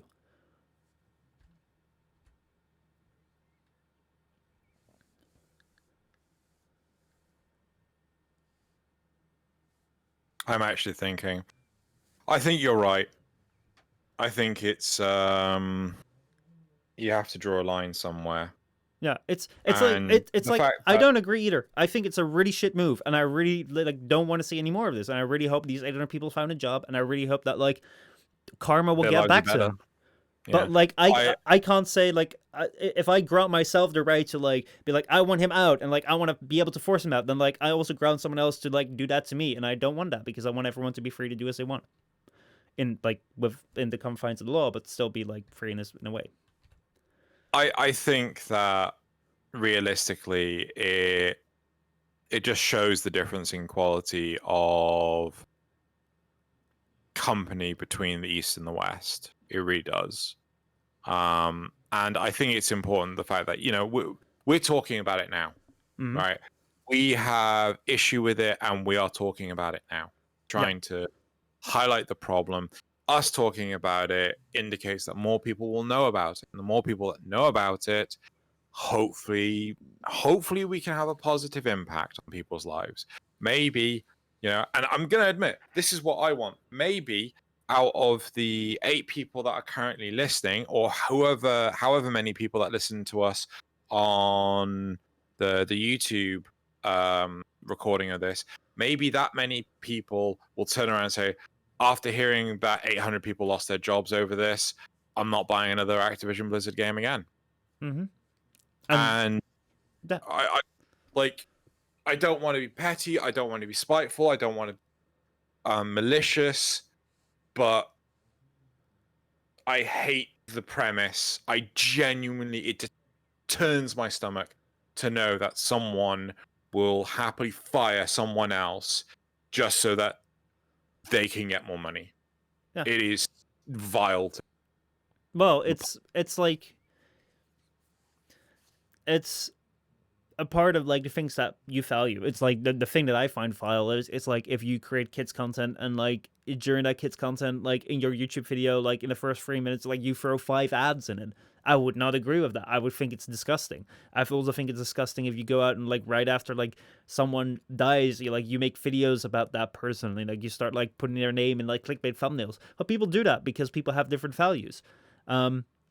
However, I still think that that's the great thing about, like, the free world, that we're allowed to, like, do what we think is good, as long as we have, like, we're within the confines of the law. Because if we are supposed to, like, have our values be dictated by one single person, then, like, that becomes tyranny, because one single person isn't right. Like, the beauty in the world is that we all have different values, and because of that, we get our interactions that we have, and we have our discussions, and, like, our strong force within the culture that we have is that, like, we don't move people by force, but we move people by thought and conversation. So we're engaging in conversation with each other, and we're trying to change each other's minds. So like, if we talk to each other here and we're like all to the agreement, like, hey, this value, like the thing that they did here is kind of shitty, we don't like that, and like people agree with us, then they might talk with other people and be like, we don't agree with it. And if enough people don't agree with it and they think it's important enough and they share the same idea that it's important enough, we don't buy anymore, then that will reflect in the sales. But like, I'd rather have it be like for speech than for like people actually coming out and forcing their way through. Yeah. Because like, yeah, like there are many bad experiences. I've had it too where people come around like, you know, being like, oh, hey, here, do something. Well, we won't give you anything. It's like, yeah, you know, shit happens.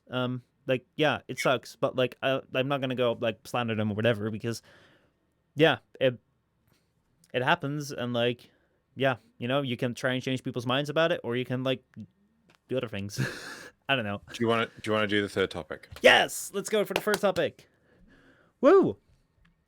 All right. Good old Stadia. Oh my god. So the first topic is about Google Stadia. Remember how like Google Stadia, we talked about it like last year or something when it launched, and we're like, yeah, this is gonna go well. It's gonna go real well. So Steam and GeForce Now are partnering up for a new cloud gaming service, which could pose an interesting competitor to Google Stadia. So Steam is introducing Steam Cloud Play in a beta form. So this was released on their website, kind of like as a note to developers, not really as like an announcement, but it's coming, so we could read as well.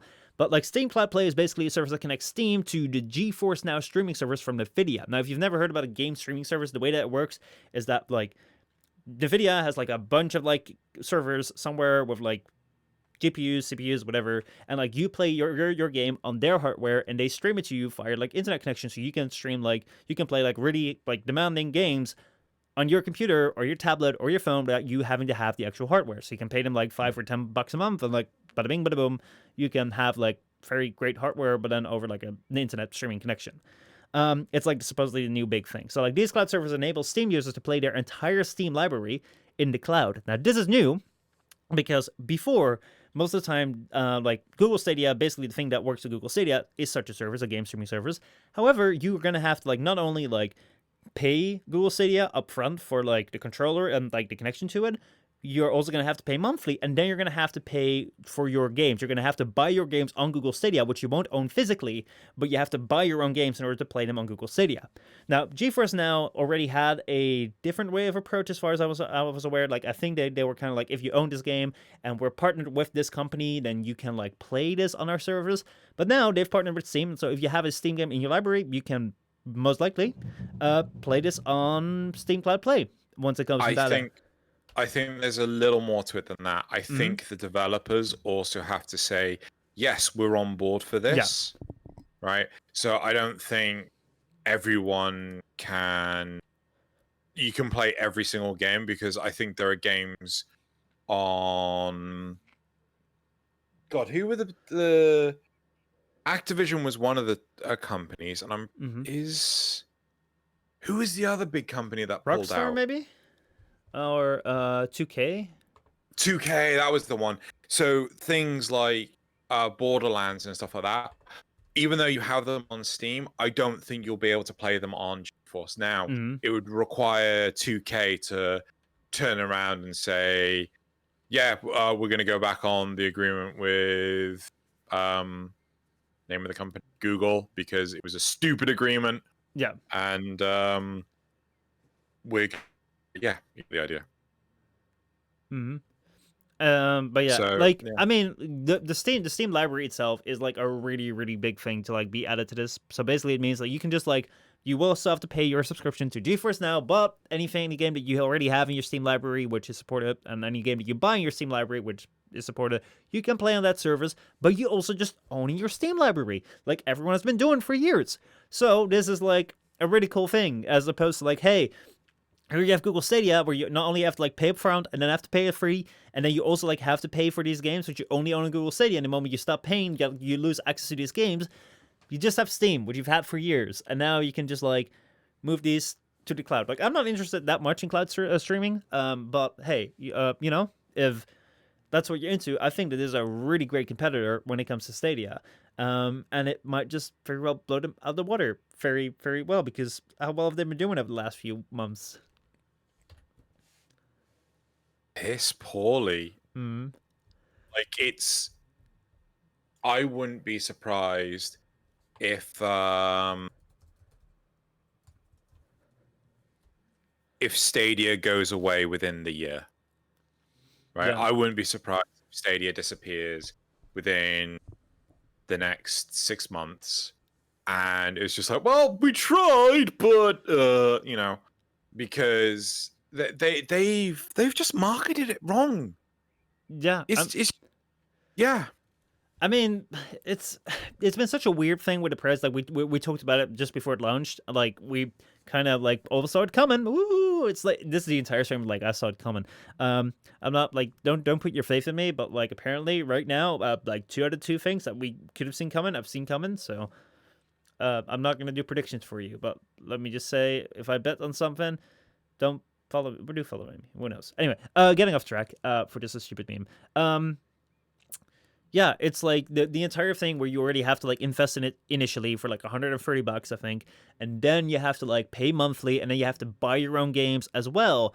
And then like if you stop paying, like you're gonna lose out on your games that you bought. Like it's a really stupid thing. Like I would not. That's not something that I would sign up for at all. There's not something that sounds appealing. And like even like cloud gaming, like yeah, like I don't think any gaming enthusiasts are gonna do it, and like the only people that were like no one that even knew about this thing coming in and this thing being around were enthusiasts. Like no one in the mainstream that I know about, no one of my friends that are not into gaming or like computer hardware are even interested in it. They don't even know about Google Stadia, or they don't even know about game streaming at all. So like, I think that like when it comes to game streaming, like not Google, Geforce Now and Steam right now have the best cards because, hey, everyone has Steam, and most people also have like a GeForce thing. Boom, bada bing, bada boom. Here's this thing, and I think Google just like completely markets it wrong. Like their entire approach was wrong. Yeah, no, I completely like. This is what Google did is what every publishers always try to do. Where they want a slice of the pie and they push it hard, right?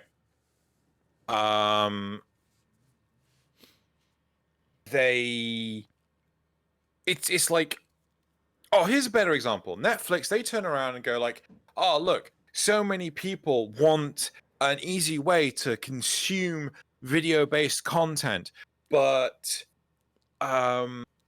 there's no easy way to do it. Let's create a streaming service.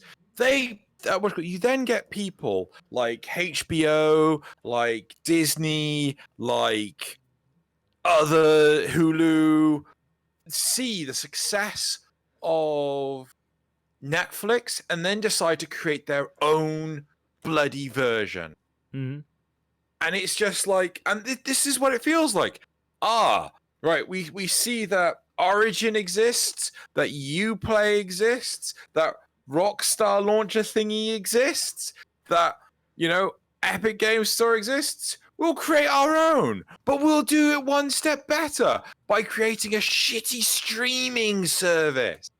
And like, oh my god. And then fucking Steam comes along with remote play, right? We've utilized that and we've had great fun fucking about with it.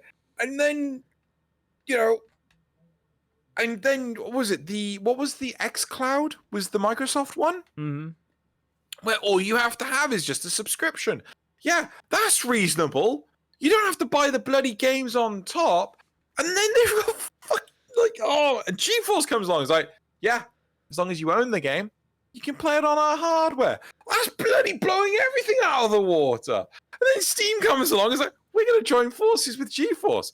Stadia is so fucked right now, right? The big thing, the big in the face, right? The game that I feel so many people would have bought Stadia for. Can you guess what that game is? Which game comes out that everyone's looking forward to this year that you upgrade your PC for? Let me think. What's that doing with you? No, it was Cyberpunk, wasn't it? Exactly, right? I don't know if you've heard, but Cyberpunk for the Stadia and just Stadia is being delayed. Oh, Right? I was going to make this the topic, but I thought, nah. And then I saw this, I was just like, oh, mic drop. Yeah, and like, seriously, like,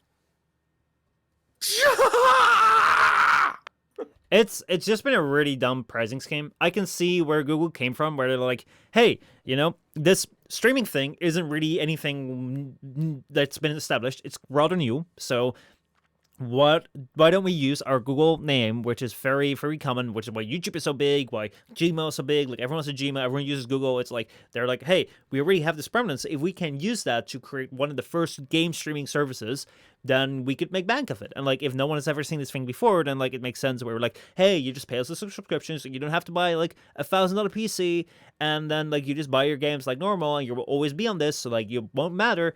But like, pricing wise, it's been like a really, really bad offer. It's been really, really stupid. There's no reason why you would like logically go on it and like pay $130 up front, then pay like a subscription for a fee, and then also buy your own games. It's really, really fucking dumb. You wouldn't want to do it. And like, I think that like, it's very much the market coming around and be like, hey, there are better offerings out here. Good fucking luck to you. That being said, like, I can see a place where game streaming might come into place. For me, not. But like, hey, if I don't have the money to spend on a brand new PC, and if I'm like, hey, it's the same thing when it comes to movies. Like, some people might be like, hey, you're spending so much money on Netflix over all these years, and then afterwards you own nothing. It's like, that's a bit of a bad value proposition. But hey, if I spent like, what is it, $10 a year on my cloud gaming, and I do that for like $10 a month, that's like 120 a year. Let's say that a good new gaming PC is like, 800 to let's say 800 to $1,000. That's like 120 a year. You can go about 8 years until you can go about 8 years of like cloud gaming until like you have that price of your own PC back. And in 8 years, if you buy a PC right now for $800 to $1,000, in 8 years' time, it's going to be slow as fuck. You're going to have to buy a new one. While like the hardware that they have, that they supply, most likely will be updated over time. So like, there's a case to be made. If you don't really care about owning things, if you don't really care about like sending money for subscription fees, and if you don't really care too much about gaming to like buy hardware, like, hey, there's a case to be made. But like, yeah, I think Google just took it a little bit too far, and yeah, like, it's probably gonna be dead soon, which of course everyone saw coming. I think it would have been better had they not been giant derps. So I'm oh my god. I think it would have been better if the games weren't delayed, right? That's a big hold up there. It's just like, why would you go to a service that you know is behind, right? Yeah. Why would you? Oh man, they've. But like, what could they do? Sorry, I've just gone off webcam. What could they do to fix this? What could they do to recover? What could they possibly do? Partner, actually, hold on. I think they might have like a free tier Google Stadia. Let me look it up. Like, if they have that, and they like, okay, so like, I would initially say Steam, but already Geforce Now is Steam. Let's say Epic Games. What if Stadia has a free tier that only like supports up to like 720p or like 1080p? Doesn't do 4K, doesn't do like 60 frames a second, but like does do like something where you can game it, but not competitively. Like, you wouldn't even be able to do competitively, but like not extremely. And you team it up with Epic Games. So if you have an Epic Games account and you pay like $5 a month, you get like, well, you have the free tier. You have Epic Games, you have the free tier. You get like, that would be a sweet deal, actually. Like, if you were to be able to use the free tier of Google Stadia in combination with Epic Games, so from Epic Games, from like a budget perspective, okay, if I'm a young kid or an old adult that doesn't have any money, but I have like a crappy old laptop, or I have like a crappy old laptop, then I download the Epic Games Store, which gives me free games every week. Like, I don't get to choose what they are, but they're just free games every week, and I have Google Stadia, and I use the free tier, which isn't that insane, but hey, I can play my Epic Games on there. which I get for free, then that's a really sweet free deal. Now then, if like the first tier would be like $5 a month, and it would be like, hey, now you can stream like in 1080p and like 30 like whatever frames per second. It's like, hey, now I'll pay $5 a month while playing on my crappy laptop on games that I get for free from like the Epic Games Store, where I get coupons for, where I can get discounted Epic Games from. Like maybe that could be a way out, but like I don't see them doing that anytime soon. In all honesty, a part of me feels like if they were to turn around and say, look, if you buy 6 months, we will give you another 6 months for free. Mm-hmm. Right? I think that would be a good gesture of will. Yeah. Right? There's a go on. There's an article here that says Google Stadia going free. The additional buy-in to try Stadia is no longer required today. So you no longer need to pay up $130 up front. Well, that's nice. All that's needed is to sign up in a Gmail account and download the mobile Android or iOS app. Over the next 48-hour free Google Stadia access will be rolling out over the existing 14 countries. On top of access opening up, Google's offering 2 months of Stadia Pro just for those joining. The free Stadia tier, no longer called Stadia Base, requires that you purchase the games from the store while streaming is limited to 1080p. So that's a free tier. Like as long as you buy games from the store, but you don't pay the subscription, you get like 1080p streaming. The monthly $9.99 Pro subscription offers 4K resolution and discounts when buying titles, expansions, and add-ons outright. However, free day games that you can claim every month are the real attraction. There's still like free games that you can buy every month. The thing, if you combine this free tier with Epic Games, that would be a way out. Where Google Stadia might be an interesting thing. Like, hey, I would definitely look towards free Epic Games and be like, hey, what if we team up? And like for $5 a month, or $10 a month, like you can get 4K and like you get like a free game a month extra. So like if I'm like a broke ass person that wants to play games on my crappy laptop, I can go towards Epic Games. Like I can either go for the completely free thing and like I get a little bit less, but like hey, I'm still playing, I can get discounts, or I buy like 10, that would be a way to go. But I don't think Google wants to give up their storefront, which is like that is what GeForce Now have. They didn't have a storefront, so they didn't give a fuck if they teamed up with developers, because the idea was you bought your own games. But Google has their own storefront. If they team up with Epic, like what is their storefront even worth? But then again, what's their storefront worth if they go under?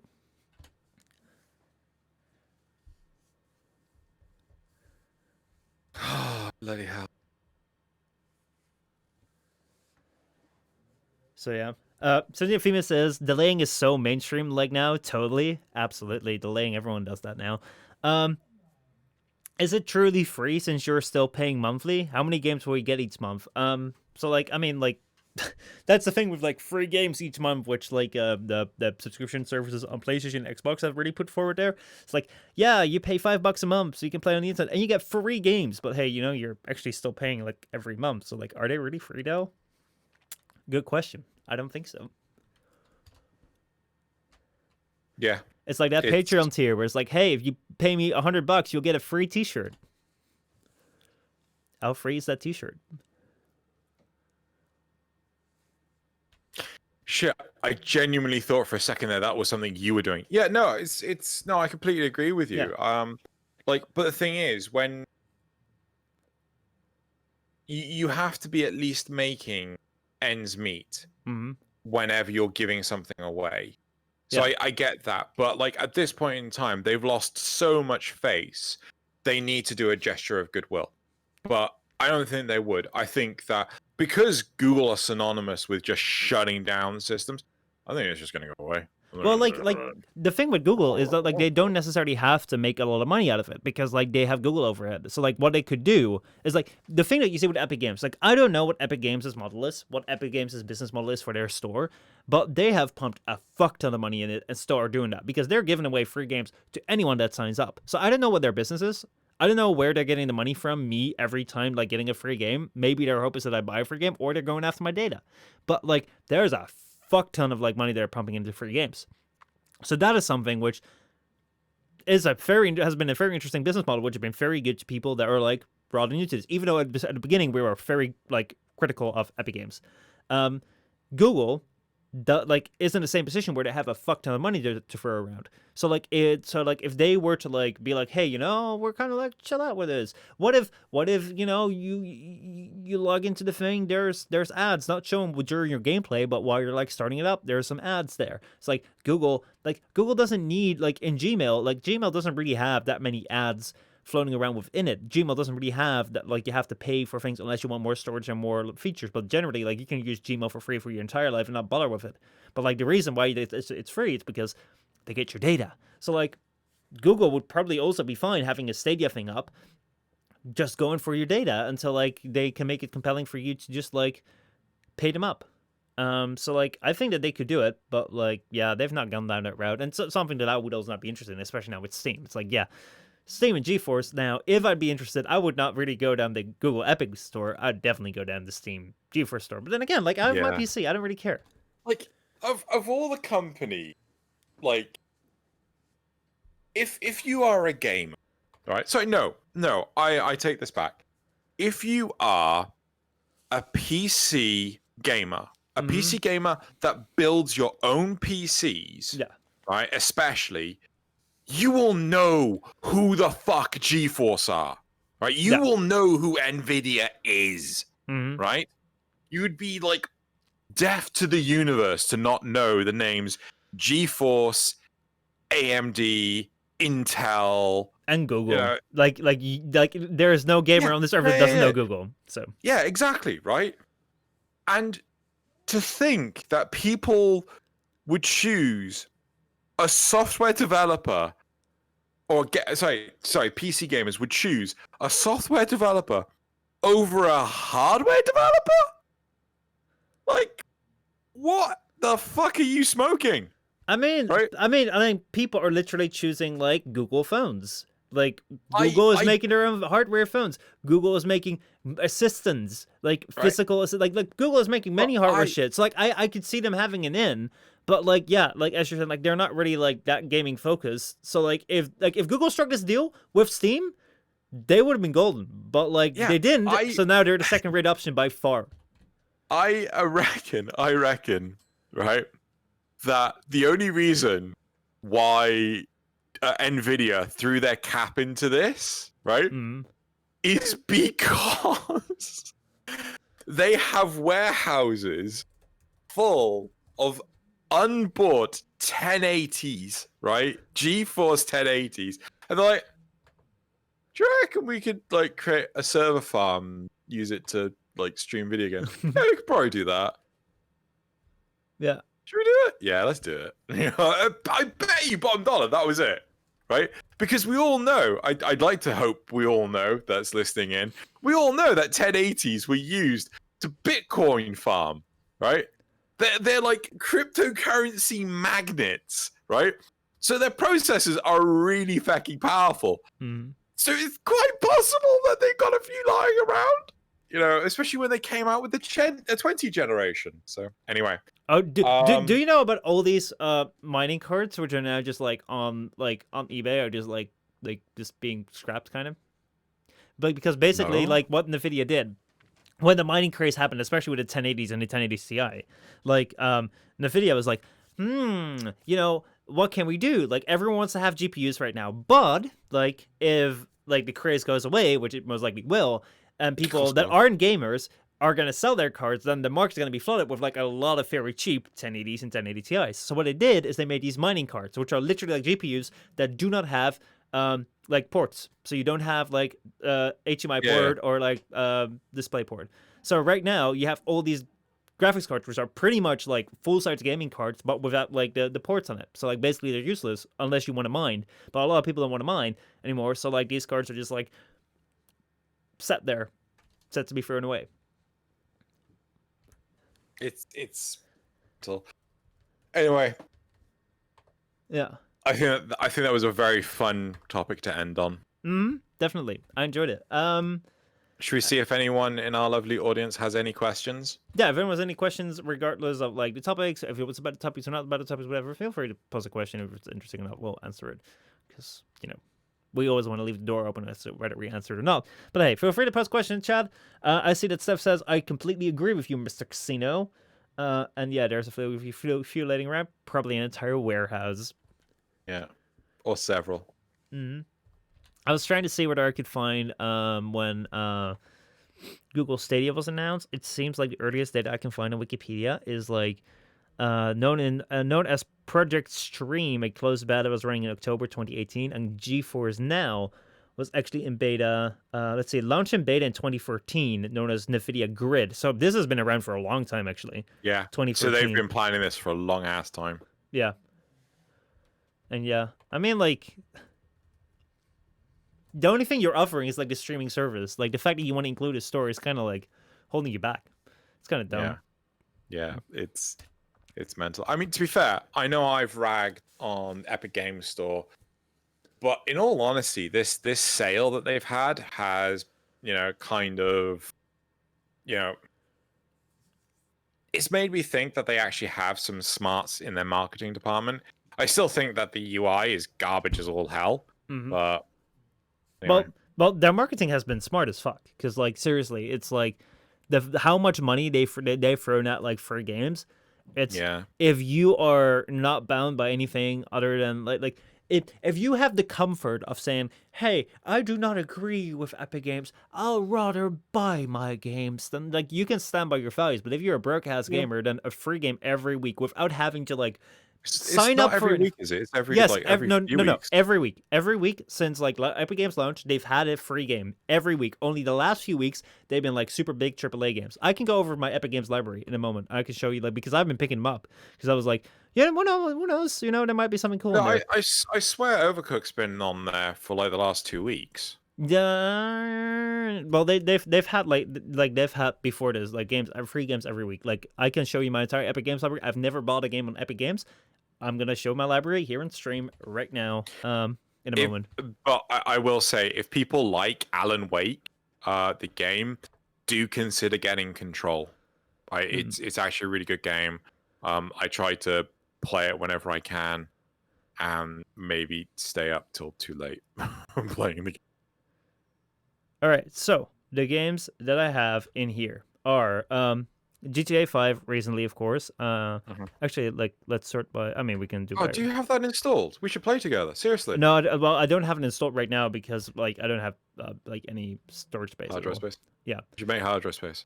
So uninstall Fortnite. Install Half-Life 2.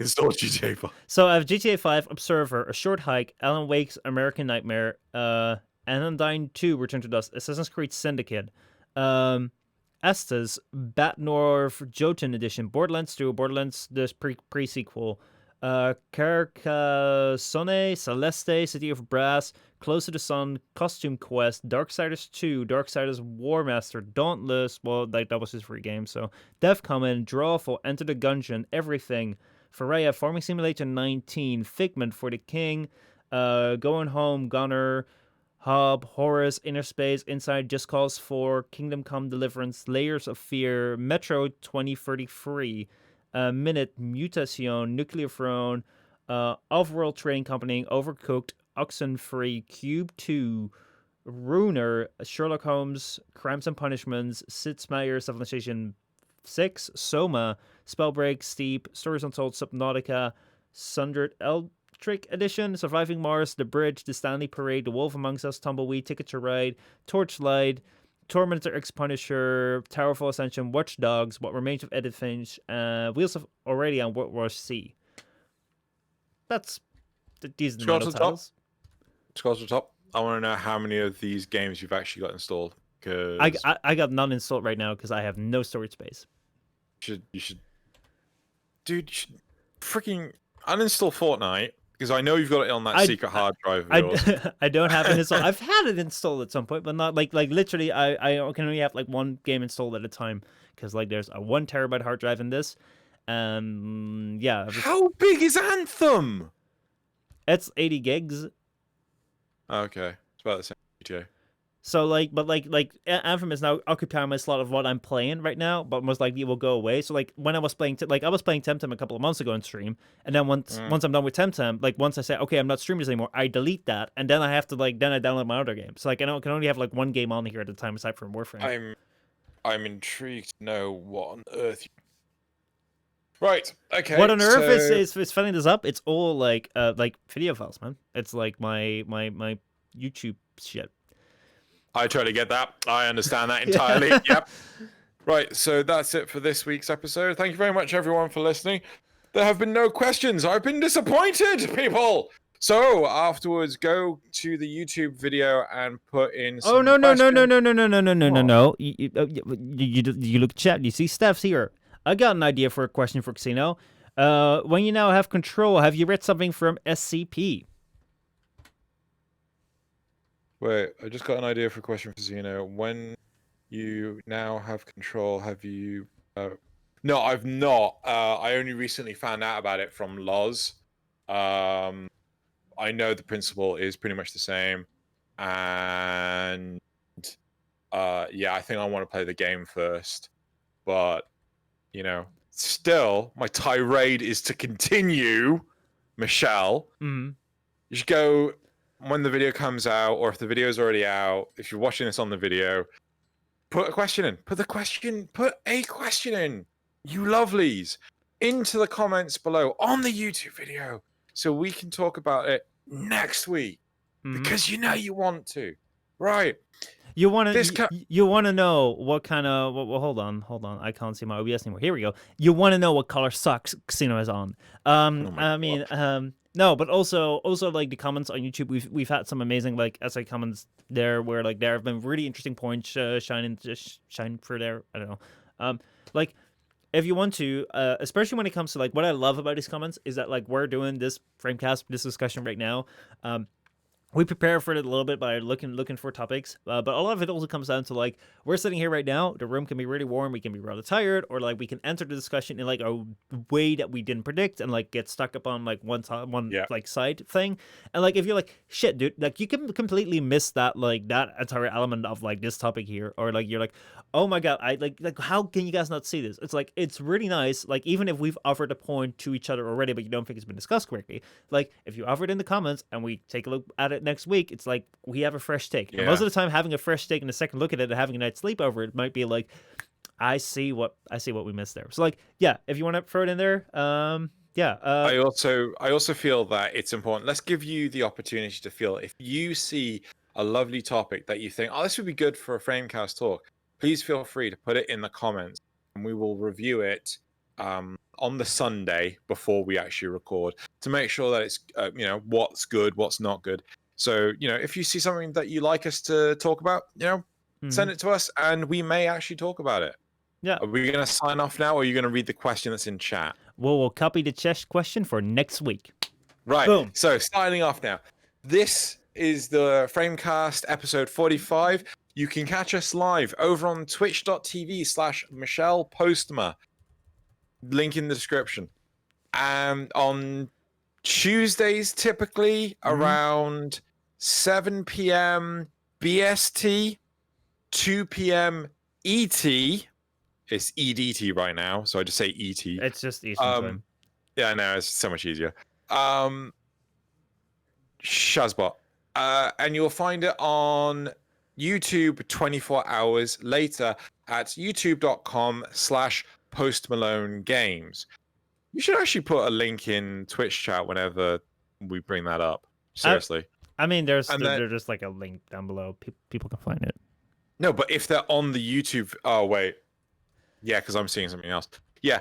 And if you want to see any of the crap that I do, because I'm full of it, go to youtube.com/Xenogelion. And last but not least, consider actually supporting either of us on our Patreons, respectively. It's patreon.com/Michelle Postma and patreon.com/Xenogelion. I may be looking to move to Subscribestar because Patreon are struggling. So, shall we swap patrons for a week or so? Just being like, hey, right now, if you want to support Xenogelion, go to patreon.com/Michelle Postma. If you want to support if you want to support me, go to patreon.com/Xenogelion. Wouldn't that be fun? As long as I still get the money to pay for my videos to be edited, Sure. Right. Right, we'll see you next week, guys. Thank you so much for watching. I hope you enjoyed. We will see you next week when Twitch is hopefully still around and you're all fine. And yay, And good we haven't been things. kicked off. Maybe Stadia is down now. We can celebrate the fall of another Google product. Go to the place of Google Plus. All right, see you guys around, eh?